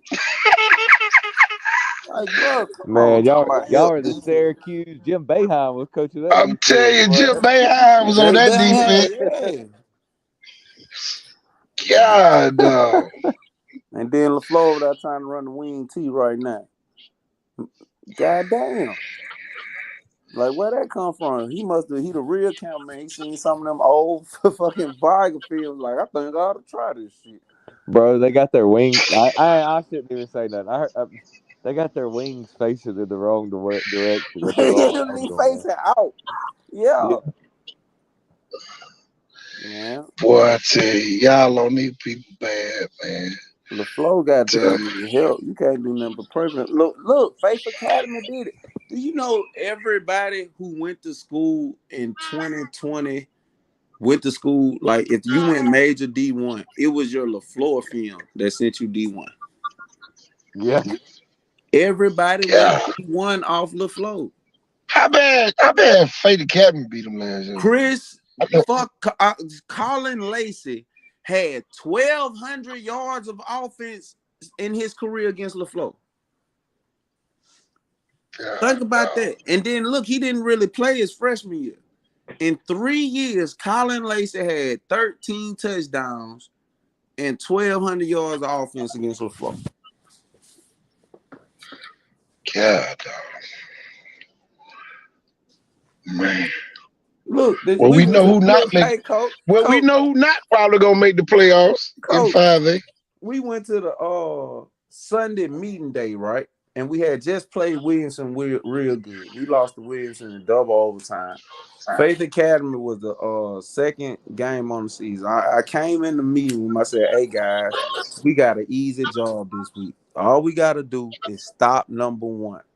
The head basketball coach at Murphy, Elps, was on the damn coaching staff. He coached wide receivers. And he was like, "Oh, I don't think you that good." I said, man, look, I don't give a damn what y'all talking about. I know this kid. Look, we stop one, we can win this game. So the first play of the game, they were playing Central or somebody, and Lacey got rocked, and they started laughing. And I'm telling them like, hey guys, that shit ain't funny. This kid is like that. I'd be damned if he ain't gonna make he scored a 90-yard touchdown the next play. He picked it off and pick 6 the next play. And then he kicked it off to him a few series later. He scored a touchdown, a punt return. So the boy had like 3 touchdowns in the first quarter. Guess what these motherfuckers say? He don't look that fast to me. What? He don't look that fast to you. Man, Colin Lacey scored that wheel on our ass. He scored on a swing pass. He scored on a bomb. He did Viger the same way that year. Man, Colin Lacey went crazy on them folks, man.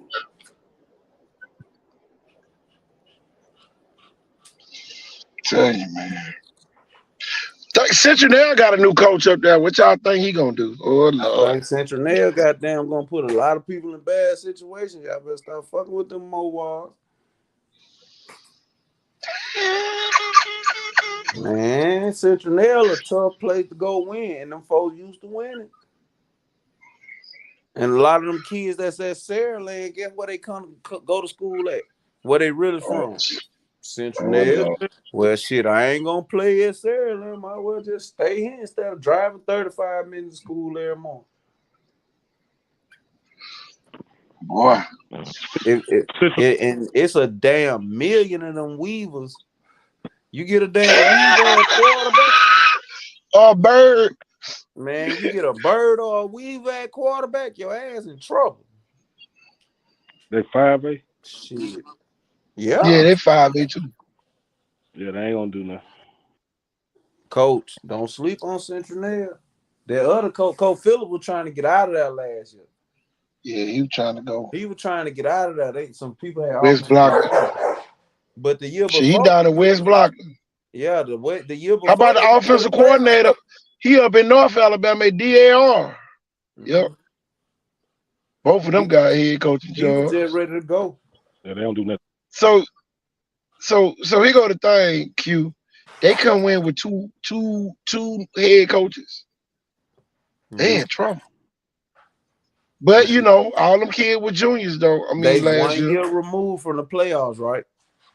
Yeah. Shit, man. They all, man, them folks used to winning, they used to going to the playoff.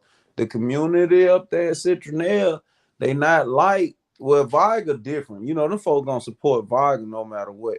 BC Rain got a very small following. Williamson got a kind of cult-like following. LaFleur has no following. You feel me? The stand's gonna be empty. I don't even know why they built that motherfucker. Bro, you win at Central, they'll put money in your mailbox. Man, Central gonna be deep. Them folks gonna cut it. And if they saw it, get what? They still gonna be out there deep. Yeah, they gonna leave at the halftime of the band. War Memorial Stadium. Yeah, they gonna just be deep. Folks ain't gonna do nothing, man. They out of here. Play for Saraland. Bird play for Saraland. Yeah. Hey man, you can't keep Bird. You supposed to, you got Bird up there. Yeah. You get your Bird or weave. Come on. Well, you see, the rest of them go to Leroy. Come on, man. You gonna go to Citronelle or Leroy or Saraland? Think about that, y'all. Yeah, Leroy wins state, Saraland wins state in the same year.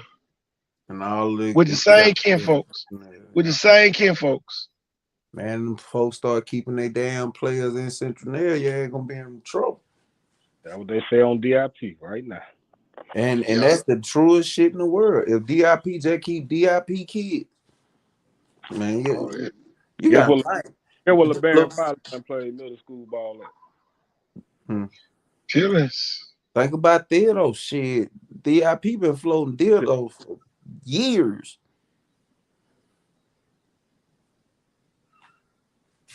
Boy, I tell you, well, we really got into it deep tonight, breaking it down that deep. Man, BC Rain, I remember BC Rain played Spanish Fort. And y'all the kids was sending their equipment back with the team. Cause all of them stayed over there by BC Rain. Yeah. Yeah. Damn, so did. Shit, look at BC Rain winning Floated Blunt that year. Shit, look at Big Lee and Mark Yeah, Warren, that's what all you them talking boys about. They left. Floated Blunt that year. Man, this is no lie. Like 1 year, we had this kid named Man. I remember Man. I remember Man Man too. Man, he better than Lee. He better than all of them now. Man dunked like 9th grade. He played varsity basketball. He trying to dunk the ball. He a freak. They gonna have Man, Carlos Johnson that plays South Alabama now. Yeah, Lee. And Lee Hunter. Coach, you forgetting Robert Woodyard and Daniel Miller Jr. No, Coach. Listen, you know I coached them with you, Q. Daniel. Yeah. That's what I tell the coach for BC Rain. This is no lie now. To this day, BC Rain got Keyshawn Harper. Now we got somebody, but we deep. But Telly Stone, the coach, he need a middle linebacker. I specifically send him Robert Woodyard. He said he don't need him. Man. Antonio Coleman come right down there. Boom. Get him. I know I'm Robert Woodyard, he come over there. Daniel coming to get haircuts. I tell him about both of them because both of them good in basketball too. Yeah. Man, they passed on him. Listen, man, he going to be loaded. Man end up, y'all know what happened with him, where he ended up dying. Carlos transferred. Me and Thornton, I tell Thornton this no lie. I say, Thornton, it's a nose guard play for BC Rain. This joker had 12 tackles. Thornton was like, hell no. He come to the game. See Carlos Johnson, he got 10 tackles at nose guard, 7 behind the line of scrimmage. Biggest article we ever wrote, y'all. Yep. Call Alabama right then. Alabama come see him. Next year he transferred to Spanish Fort. Here go the thing, y'all. Here go the thing. And Dwight, I'm glad you're on here tonight because we got a lot of people that think that Icon Sport don't be helping people. Dwight told me out of his mouth. He said, stop helping all of them. Yeah. Yeah. You have to show him sometime. Because I know for a fact, this kid got an Alabama contact him the next day. Stevenson is at Alabama. Yeah. You know what I'm saying? If I needed to get kids in school, people can say what they want to say about Thornton. Because everybody has an opinion about everybody. You know what I'm saying? Everybody. So the one thing they can't say is he ain't. Coach, what about the boy at Chattanooga, University of Chattanooga, Cam Brown, the cornerback that was all world for kids? Yeah. He a DIP kid. Yeah. See, man, there's no lie. A lot of people want you to help everybody. You can't in that recruiting business. See, go to thing. Dwight, my witness. Saban came out of his coaching meeting when I called up there. Man, come on, man. I ain't talking about what Ricky Lake told Jenny Jones and Mara Povich told Jared Springer. Saban came out of his meeting. They was getting ready to play Kentucky. Yep. Saban came out of the meeting when I call up there because he know when every time I call up there about a kid, this kid is the next kid. And I ain't talking about I ain't bragging on it. I ain't never bragged on it. Y'all, this is why every time we do a list, Alabama is gonna offer the top kids. Yeah. I saw this with my own eyes now. I witnessed it. Man. You know what I'm saying? Man, come on, man. There's no lie now. But everybody want their kid to go to Bama. You not ready to go to Bama. You can't run up in Nick Saban. I was talking about play my kid. He gonna really put your ass in it. You ain't gonna get in the transfer portal. He gonna put your ass off. So you ain't got no choice but to be in the transfer portal. Yeah. And this is something that we have to realize too. We have a lot of talented kids, right? But they haven't been coached. Yeah, man. You know what I'm saying? And a lot of them ain't been coached hard, man. Right. Yeah. Carlos Johnson left BC Rain, and he didn't have no gap control or nothing like that. He just got after the ball. Yeah. When he played his sport, he learned how to play D-line. You know what I'm saying? Yeah. And that's the difference. That's the difference. This is why we losing our kids to these type of schools, because we're not properly teaching them. They're talented by nature, but you need the coach. You have to have somebody to tell you, no, every play you don't make the tackle. This is designed for this. This is designed for that. And that's what we was missing on DIP, so we lost a lot of kids. You know what I'm saying? We always have talent. Dwight is my witness. One of the best running backs. Check this out, Q. Dwight, my witness. Carlos Johnson was the #1 player in the country. If Carlos Johnson would have grew to 6'3", he'll be anywhere he wanted to be right now. And man, them folks came back and measured him at least 12 times. Y'all, them folks, man, Dwight can give y'all some real stories. While he was at BC Rain, man, look at here. Man, so many college coaches came to BC Rain. Coach, acting like that's why Lee big time. Because they was coming to see him. And there's no lie.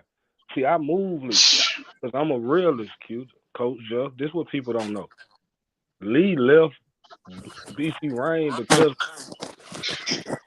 you know what I mean? He didn't leave BC Rain on no.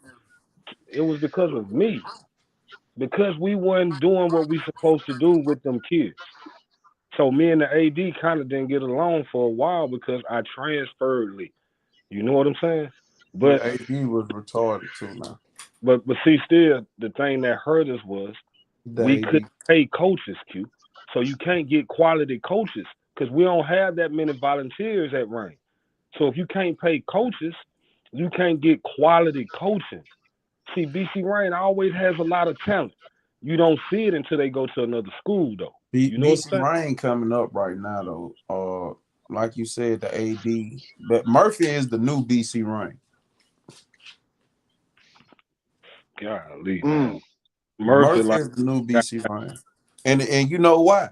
BC Rain. Nobody knows what BC Rain is gonna be, and I'm gonna tell you something else too now. The gang mentality has infiltrated the black community. Them kids who goddamn live down DIP, guess what? It ain't necessarily safe for them motherfuckers to go to no other school no more. So guess what they doing now? Yeah, you staying down there. You see what I'm saying? So goddamn BC Rain, we don't know. This is a scary fucking BC Rain. Think about Yeldon ain't fucking from down there. You got a kid that left Blunt last year that went to BC Rain. You got Yeldon and his daddy coming from wherever the fuck they coming from to come to BC Rain. You know what I'm saying? So shit, this BC Rain ain't your mama BC Rain. This gonna be some different shit right here. I see Chris say that's what Blunt got. Now, see, Chris, I want y'all, I do believe what Blunt has going. Chris, I know y'all have great coaching. My brother coached over there. It's a bundle of talent over there, too. You know what I'm saying? I ain't talking to y'all about the wins and losses of Blunt.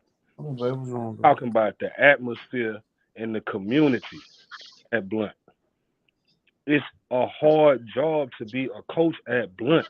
See, school ain't football season yet. You ain't hearing them folks saying, why such and such ain't getting the ball and y'all ain't down but 1 point.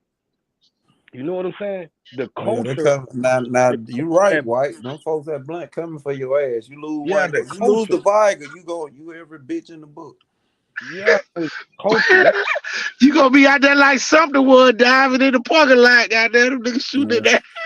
Man, you go out there and shit the bed against Vargas. Them purple people eaters coming for your ass. Yeah. See, you what's the name, Chris? You right. Winning cures all that. It does. But this what I'm telling you. Man, you might lose one game over there, and they go crazy. Nigga be trying to fight your ass. Man, it's just like y'all can change the culture, Chris. If you change the culture.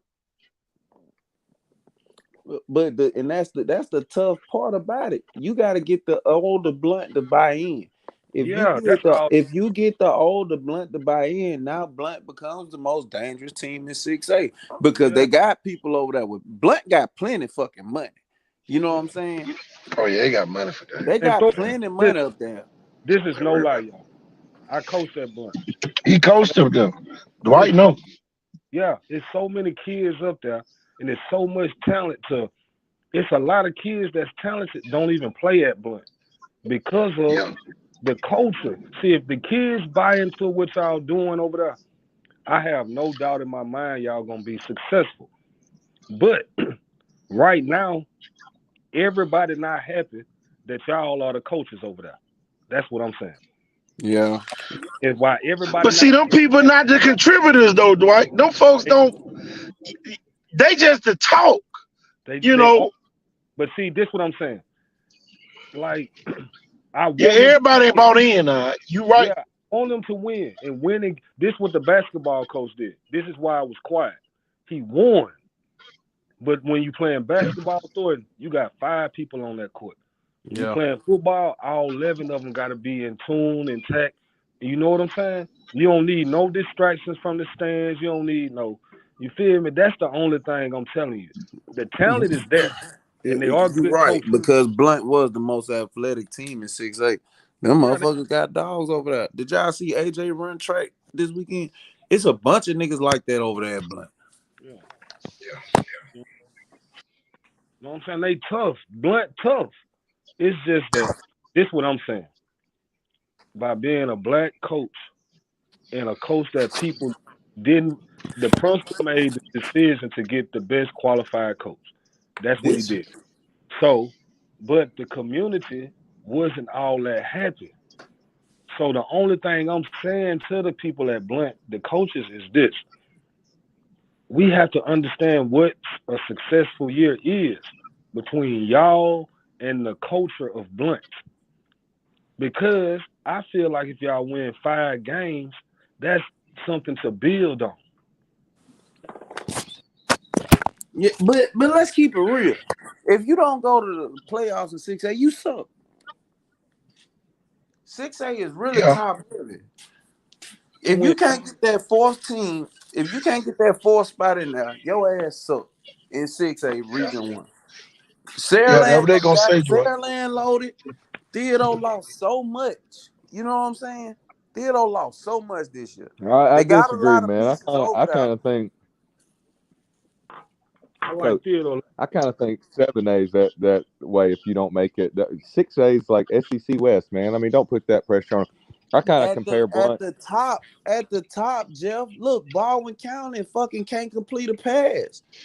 You see what I'm saying? So they fucking suck. All right. They do. Murphy fucking sucks. They do, but dude, the 5th and 6th teams in a lot of places they be a 1 or 2. I'm serious. Think if okay, look at who the top 6 teams should be based on tradition and winning percentages over the years and everything, even the last 10 years. You're looking at no particular order this year, like a Saraland, a Spanish Fort, a Theodore, a Blunt, St. Paul's, McGill. That's 6 teams that's had good history. Fucking suck. St. Paul's ain't got no black people on the team. It's like 3 black kids. Well, that's why my top 4 were Saraland or Saraland, Fort, Theodore, and Blunt. Okay, but here's what I want the Blunt people to think about. Y'all have like these Texas expectations, or you're like Auburn fans or something. Listen, they should be like the USC Trojans. You got a great tradition, but right now it's just a show. They didn't hire Lincoln Riley and be like, if you don't go to the national championship next year, we suck. No. Well, that's how St. Paul's is. You lose a game, fuck it. It's just we lost one. Yeah, see, but this you just said, that's how it's supposed to be. But Yeah. when you come in over there and they already don't count, they're against them. That's all I'm saying. I'm saying Yeah, give them. you're right. They need to. Yeah, Yeah. And I then get it. don't, but I they get it.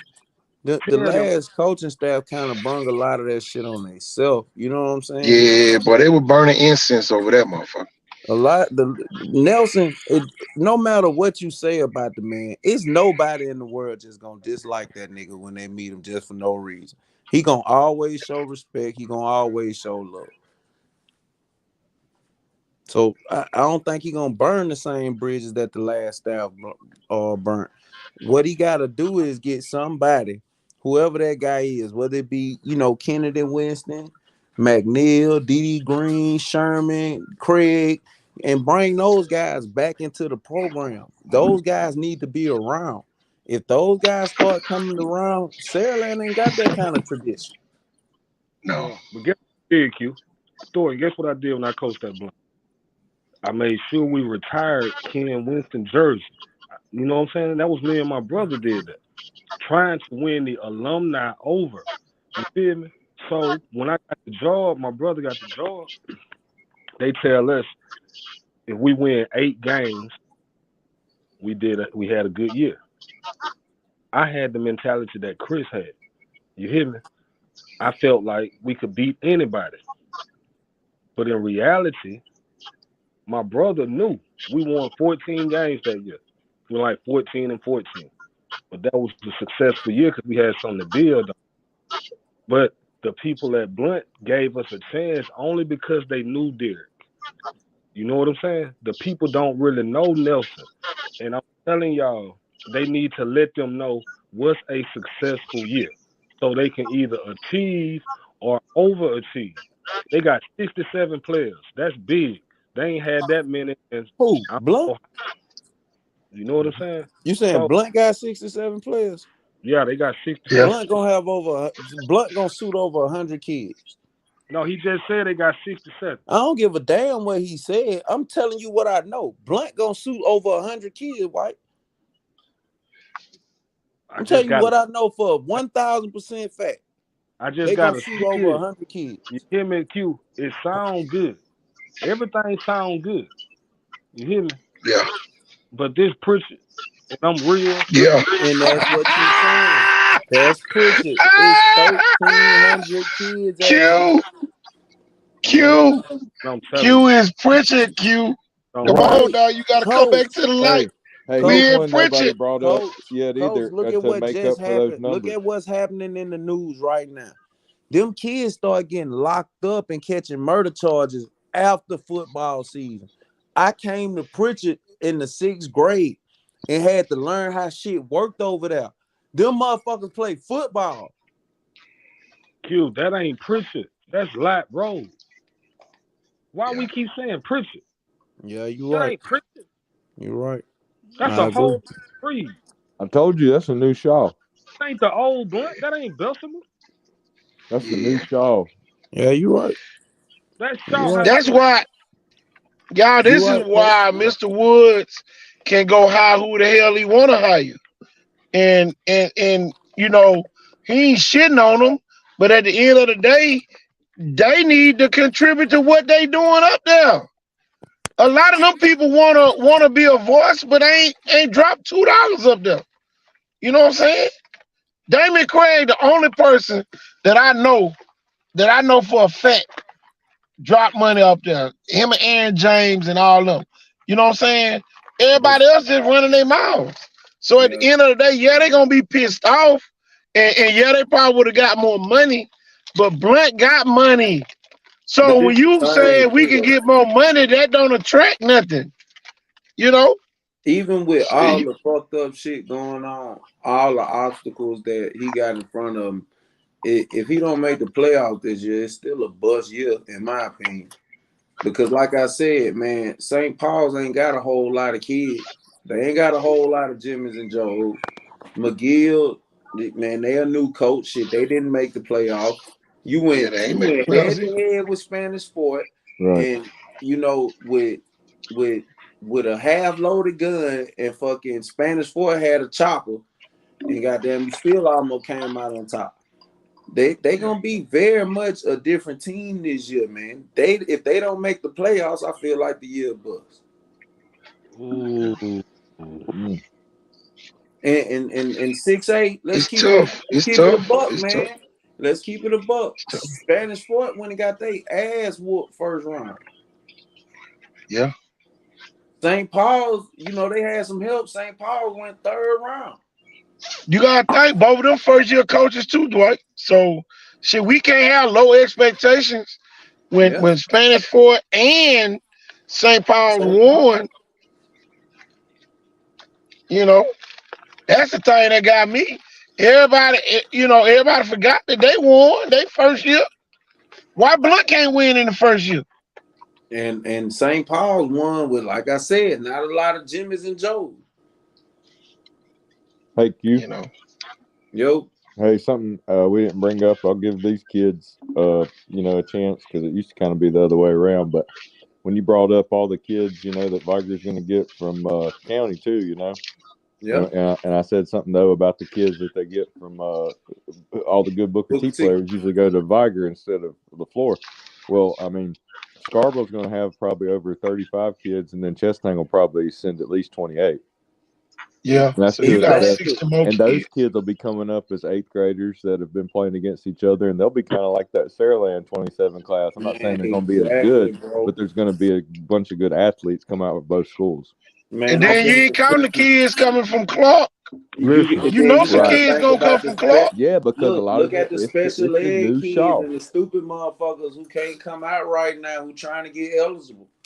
It's a retarded. All right, hold on. I got one for you. This is what we just proved. Remember when you were talking about consolidating schools? Yeah. All right, so Blunt and Shaw consolidated. Yeah, pretty much. Okay. Much. But you lost Bessemer, who what I'm saying? That's a lot. When you lose a project, you fall off. So who lost that? Who'd they lose? When Viger lost Happy Hill, they fell off a little bit. Yeah, but who got the Bessemer kids? Viger? Viger, but that ain't Bessemer no more. Really? Actually, Williamson. Mayor G, Baker. Who else got them, Dwight? Yeah. Davison. Anybody that had apartments by their school. Yep. But it's a different shit. Roger Williams. You remember when they used to go to Davison? Every now and then you'll get a group of them motherfuckers who started trouble to whoop your there ass. was always some linemen on both sides of the ball that lived in Roger Williams that played at Davidson. Shit. If you make it out the street life and do the right thing enough in the projects, man, you gonna and make it to practice and shit like that, man. Come on. And they can get those kids. They can get kids go to where they're winning. You know what I'm saying? Right. Because at Pillins, like I said, we had LeBaron, we had some big names. But if you don't win, because this is what the kids listening to, the parents, the people that's speaking. You know what I'm saying? So winning cures all. So they got to win. But it's winning 5 games. I just felt like that's the bar. But look, but check this out too, White. Why all the fucking kids want to go to Blunt? Why they want to go to Blunt? Yeah. Because it's a lot of girls go to Blunt. I'm just being real. My little boy, you right. He went to BC Rain for 3 weeks and was like, Dad, nuh-uh. I got a son playing baseball at Blunt. You know what I'm saying? When I was coaching over there, he graduated from Blunt. He tell me this all the time. Like, Dad, like, nah.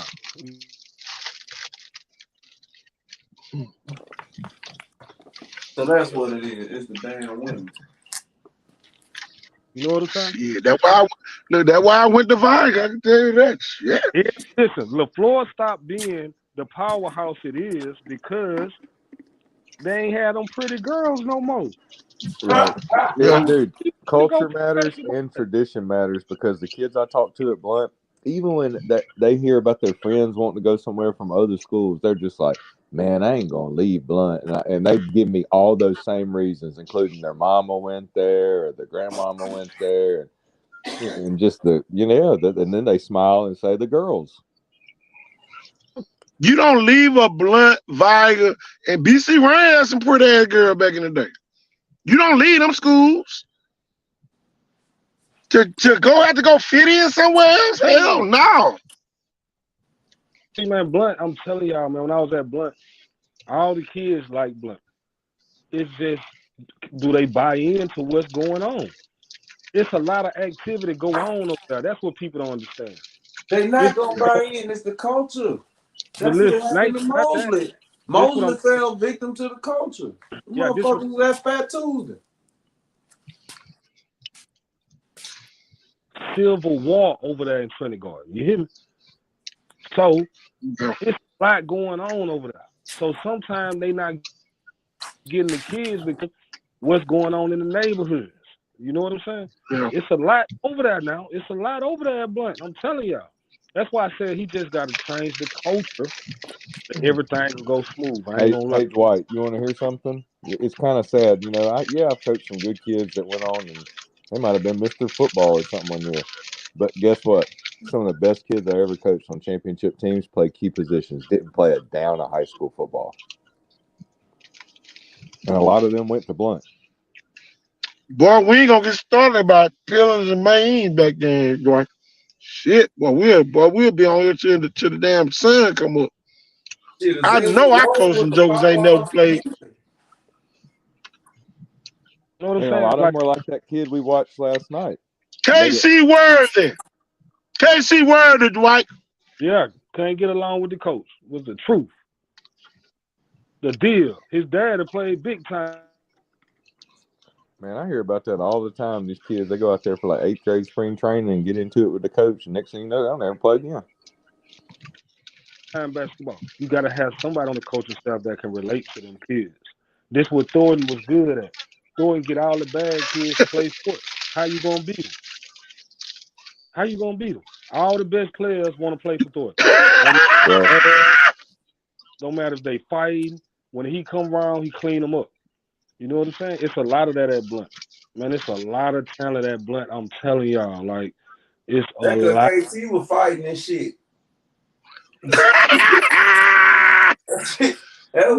boy, I hemmed up the front over that bird. Why you been when I hemmed him up? I took his ass to the office. Look at y'all. I took his ass to the office at his school. And look, I called Mr. July on his ass. I said, listen, Mr. July, this man better not tell me to shut up one more time in front of our kids before I knock his ass out. I said that with this man standing right there. I'm in his office. This man done turned fire red. Yeah. I said, you not gonna tell me to shut up in front of my kids. Kids respect that. Every program.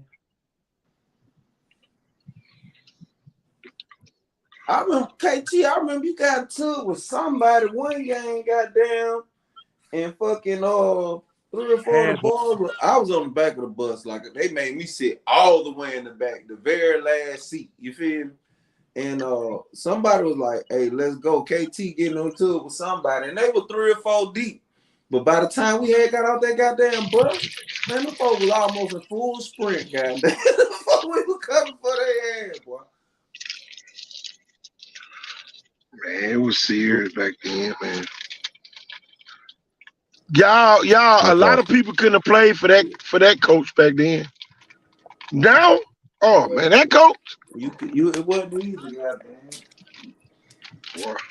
You can't hit kids no more. you ain't got hit every day. You got hit every day. I remember one practice, boy, I tackled somebody. I can't remember who I tackled. But we were doing form tackling, and he had like he couldn't get his damn head across. And I ain't have on no equipment. So y'all, I get my head across and damn tackle somebody. I said, boy, good, you got on equipment. Your head would have been hurt. I was good at demonstrating. And because I always knew this, and Jeff Potter can, and I know Dwight can, a lot of kids were visual learners. That's why we won championships. Because y'all, we can break that shit down to the simplest terms that now the kids can grasp it and go out there and excel at a high level. But right, KT, but we always had damn college and NFL players at the practice too.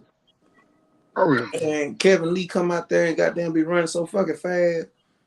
Kevin Simmons come out that bitch throwing the damn 15-yard out routes. You know what I'm saying? You hit a damn air coming out the box.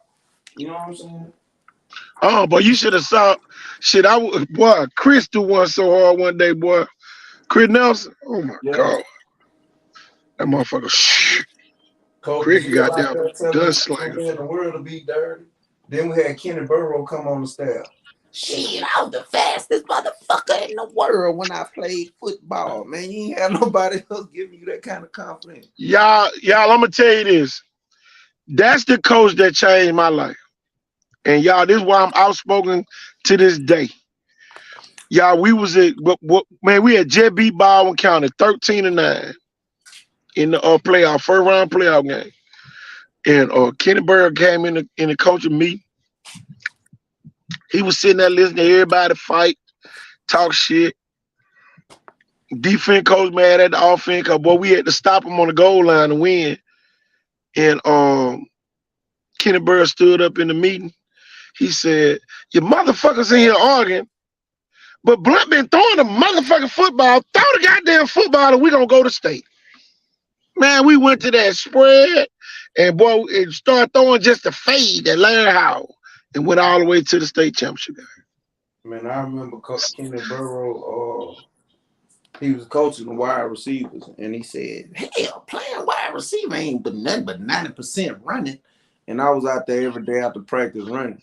And he said, "Can't none of y'all come in until he come in. Let's go run 110s." So they ran 110s all fucking day. Man, it got to the point where they used to pick me up and carry me in the damn locker room. Because Kenny Burrow made the wide receivers stay out there. If somebody was running, you had to run. And that's why wide receivers made plays all the way to state. They never got tired. Yeah. Went down there and beat Al McBride that year, Dwight. You remember that? Fucking thought about it, Larry. That motherfucker sucked. I was at that game, man. He mossed them. Man, come on, man. Kenny Burrow was the GOAT. And people don't know enough about what he did for them kids that were out there. Yeah. Big impact. We had 2 Hall of Famers on the same coaching staff. One on offense, one on defense.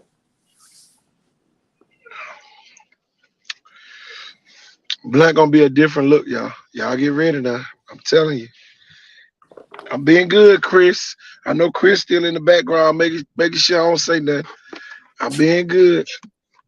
I ain't giving nobody no bulletin board. Don't nobody call me and ask me what Blunt got. I ain't telling your ass nothing. Playoff or bust. Williamson and Blunt in the same boat. Y'all on the chance black schools got. Oh, Lord. I don't know what the hell going on at Viger, so. Dwight.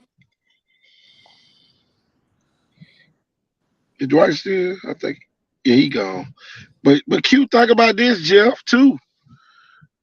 What happens when Viger name a new principal?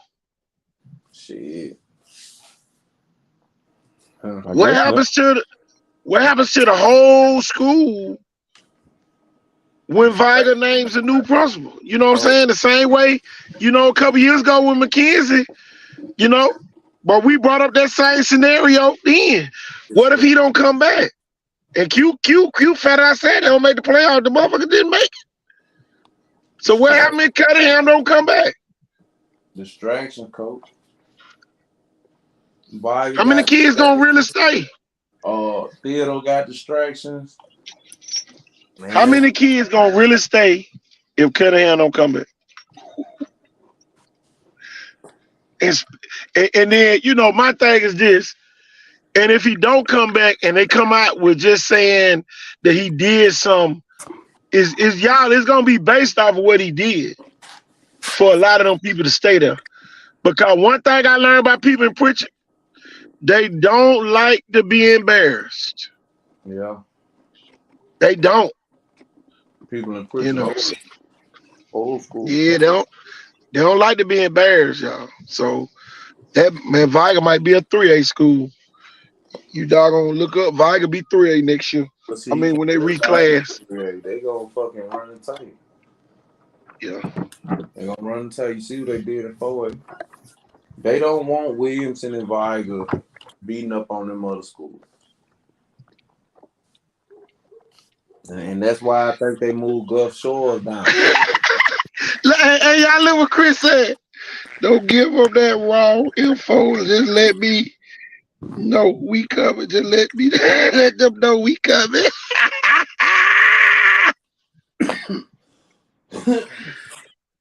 Chris said they coming. Man, think about this, y'all. I want you to think about this, Jeff. You got AJ Johnson, you got Chris Nelson, and you got Raymond Nelson on the same staff. If that ain't a cheat code, I don't know what it is. Yep. You got 3 coaches that everybody like. And I'm talking about good kids like. Good kids gonna always like good coaches. Then you got a coach that's running the weight room and coaching a position that played at SEC, Tennessee. Man, come on. Then you got Marcus Douglas, the running back coach. Okay, then. So that's an edge. It's 5. And then they got your boy Jeff, who me and you talked about that day. Mac. Oh. Coach Mac. Yep. Oh man. They got you.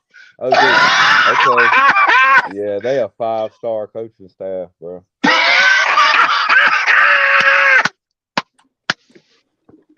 It is, boy. Q is over. Q is over. It's he got over. some state championships under his belt from another state, so. Yeah. And he knows about the weight room too, so. Yeah. Y'all, that's all I'm gonna give y'all. That's all y'all need to know. Everything else taken care of. Yeah, that line gonna be right. Look, they gonna be right, or their ass gonna get gone real quick. I'm talking about on the express trip. So you got to get them an express pass. Telling you, get right or get gone. Boy, it's gonna be fun, y'all. I love it. Telling you, man, Roger, you been on here the whole night. I ain't said nothing. Roger in the background listening. Wonder if Q's still here. Oh, he gone. Man, Jeff, boy, it was a show of the ages. They had white shoes on here. Man. Had Q on here. Man, we got some interesting points across tonight. I'm telling you. And y'all, this is what we do to uncomplicate things. We knew what the Call News did, complicated some things. We showed you why we thought it was complicated. It wasn't we're not, we're afraid. No, it wasn't nothing to do with that. Then we showed y'all why we felt the way we felt. So, some of this stuff just self-explanatory, y'all. Some of it is. Y'all got to trust us sometimes. Stop listening to, the people who probably was on this show that, probably trying to turn y'all views against our views. Our views ain't against y'all. We don't want y'all to think every time Jeff and KT and Q say something is negative. We know we not part of the popular favorites list right now. But we still gonna talk about what we talk about. Man, I never have You been. know, I love it. I'm telling you. We're not trying to, go smoke a blunt with you, or go drink a 6-pack with you. We're not trying to do that. We're just trying to talk football, with you, and bring up some great points. And man, we had some great feedback tonight, Jeff. A lot of great feedback. You end up being a great show here tonight. Yep. They ran over, but it's the first time we crossed 1 o'clock in a while, Jeff. Yeah, and we might as well talk a few more minutes, because guess what we'll be out to do in about 15 seconds? Cross the 4-hour mark. I'm telling you. 4 hours, boy. We ain't hit 4 hours in a minute. Didn't even feel like it. Feel about like tell you. When you got people like Coach White Shoes and Coach Q and Roderick on the show, man, I mean, they love it, man. Look, I probably got about 30 missed emails. But I'm gonna tell you though, Jeff, recruiting is going good here at Good Elite. Football and basketball. Basketball, man, I'm telling you, man, we might not even have to do a trial this year. Yeah, it is going well. Basketball, it's hard for. I mean, I'm sure it isn't because of Coach Gooden, who he is, and his brother, and what they bring to it, and at the sports academy and where they were last year, and just all the ins and outs of Good Elite Prep for football. But I mean, my buddy coaches at Feltram Sports, and he has to compete with IMG. I mean, just like post grad, and that, man. But people got to understand, there's some good players that they went that route because of the way everything's went. And, man, they've moved on to some good colleges after that. So these kids, they got a shot still at playing at a high level. And they, D1, everybody ain't going to be D1. And with this portal, it's a different time, man. I just like the time Coach Good posted the kid that we got out at Boise State. And so many people had the big old O's in their face, like, wow. Wow. Y'all, this is not a mom and pop shop. Y'all, it is real. I know some people just, and y'all, I don't say it too often, but y'all, I'm blessed to be in that position, to be the athletic director and basketball coach, and still be able to do a show, especially a 4-hour show. Yeah. I'm blessed to be able to do a 4-hour show. Well, we live our life, and we're watching Netflix or something, We're talking about prospects instead of watching some show, making a show about getting people excited about this season and who's going to be the top 4 teams going to the playoffs. Think about what we did tonight. We kind of helped y'all, we like to call news, but as media outlets, sometimes they get excited. We get excited. Y'all, we got some kids, y'all, we've been ready to profile them about a month ago. But we know timing is always, and, Jeff gonna get some of those articles out soon. So, man, I'm telling you, man, it's going to be fun. Timing is always key. Too early might hurt a kid. Too late might hurt a kid. Right on time going to always help a kid. And y'all, that's how we try to operate. Right on time for the kid. And a lot of people were shocked tonight to hear Dwight tell my secrets about, my relationship with Coach Saban. He probably the only one that has really seen it go into fruition. And the only reason why I don't really publicize it, Jeff, because we'll have 1,000 people talking about, can you get me in front of Coach Saban? And then they not really ready to get in front of him. Right. I just know how people operate, man. And some people just are not quite ready for that. And man, I'm telling you, man, it's just awesome to be able to help a lot of these kids. And man, when you see the big old Kool-Aid smiles on their face when they get to go and visit those schools after you be them put a good word in for them, man, it's just an awesome feeling that I get. And it's just like the kid down in Gulfport. Did we ever show his video? What grade? The 8th grader.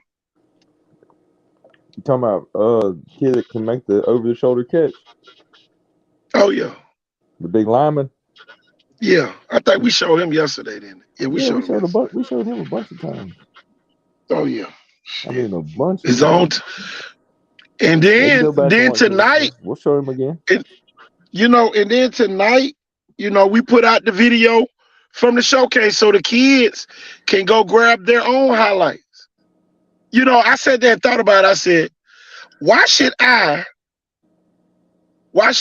just break down and put all the key highlights together? No, let them do it. Because they're going to put the ones that they want on there anyway. So just put the whole video out and let them go in there in bits and pieces. We already took out, put, all the good plays in there. So all they got to do is just go grab their good plays. It's like 19 minutes worth of video. And it's going to help a kid elevate their game because now you get to see what you did, compared to, you going to pull out, somebody might have scored on you. And then now you be like, ooh, I wish I would have did this, or I should have did this. Everything is a teaching point, especially when you got video. The video ain't gonna lie. People lie all day long. Me and Jeff ain't gonna lie to you, and a lot of people don't like that. I guess, Jeff, if we lied to more people, we have more friends. Right.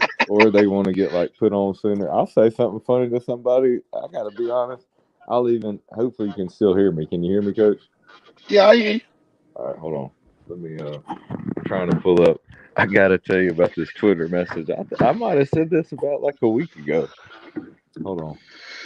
There you go. There's them Leroy rings while we wait. Tell me. Real quick. All right, good. I got it right here. Trying to find that kid because so many kids have kind of messaged me since then. This one was just funny. All right, let's see. Can I find it?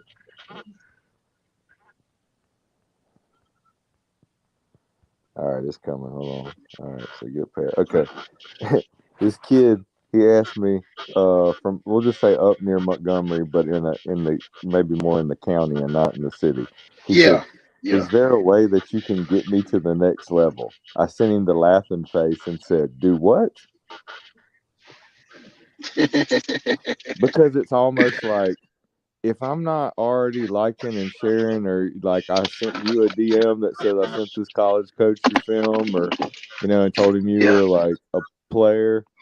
I mean, it's like you're asking me, to help you, but I hadn't, what I mean? That's the thing. It's it almost really is that if you're good enough, they will come find you, or they'll be interested. You don't know the kid's character. You ain't never seen the kids interact around other kids. This is why I can't understand when people say we gonna try to help the kids get to the next level when all you doing is sitting at home watching NFHS. How? How can I help a kid and all I did was watch his game on NFHS and never see the kid in person? See how strong his handshake is. All that goes with it. Yeah, don't. How can you say you gonna help the kids? Yeah, you gonna help them. You gonna help them get to Walmart real quick at the distribution center, and they're gonna be wondering why the hell I ain't get no damn scholarship. That's what you gonna help them do. For one, I'm not hardly hiring anybody that's 159 pounds, and I don't already know who you are on a national scale. Exactly. I don't care if you run a 4.6 40 and you play 3 different positions. That just goes back to that thing where I can almost look at some kids and just be like, "You're not ready for the big offer yet." Yeah. Speed will make up for a lot of things, but when you don't have world class type speed, I'm not going to take a chance on a smaller player, man. It's just not going to happen. You got to be doing something somebody else can't do. And that's the thing that a lot of people don't understand. You know, and sometimes just being consistent on a consistent basis is what separates you from other kids. You know, you want to sit there and do a one-hand catch, but then you drop 5 of them. No. Why you doing a one-hand catch? You do a one-hand catch when you can't catch it with 2, but not every play. You're not going to one-hand catch it every play. And I hate to tell I don't care who you are. Yep. And I hate to tell them, but the old school coaches and the real ones, they don't really care about that one-handed stuff. Man, don't at all. So they might as well just get that out their head. You know, it's hard to do that. But just like I say, Jill, man, we ain't gonna stay on here all night. It's damn near 1:30. We did what we needed to do, and it was fun. And we got a lot accomplished tonight. I can tell you that. It was fun. I am. Yeah. I'm so excited about the kids, and you know, we gonna get a couple more articles out. Oh yeah, I'll have one to send to you basically in the morning, like around breakfast time. So just we might feature it tomorrow night or the next day. Have the article printed out. So you know, I know I got to get out the article on the showcase.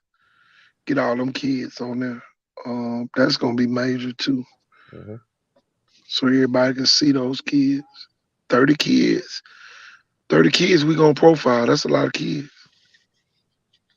Yeah. It's gonna be 30 of them that we gonna profile. That's a lot of them. I can't wait. I cannot wait.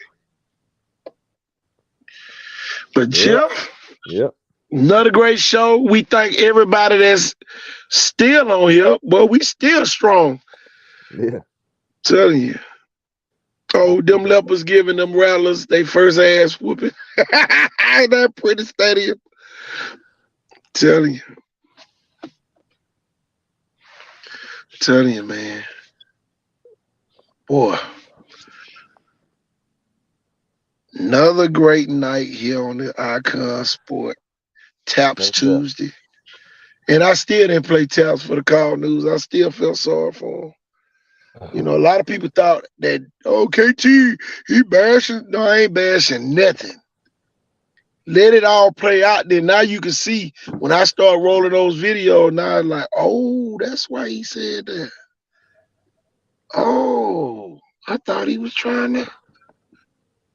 That's the thing. Y'all get to know us again and stop listening to what people telling y'all. Get to know us again.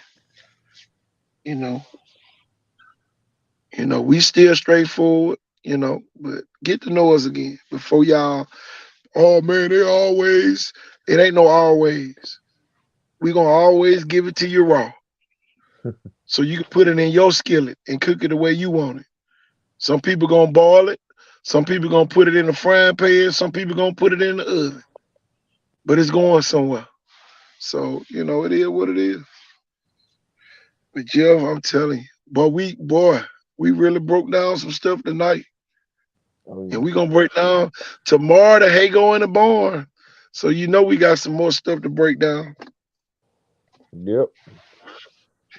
Some more articles to get out. It's going down. I tell you, we done went over the 4-hour mark, boy. It's time for a lunch break. Yeah. We'll give a little shut out. Let's do it.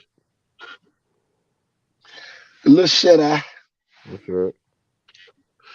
But y'all, I'm KT Thornton. I'm Jeff Ford. Y'all, we are out of here. Peace and good night.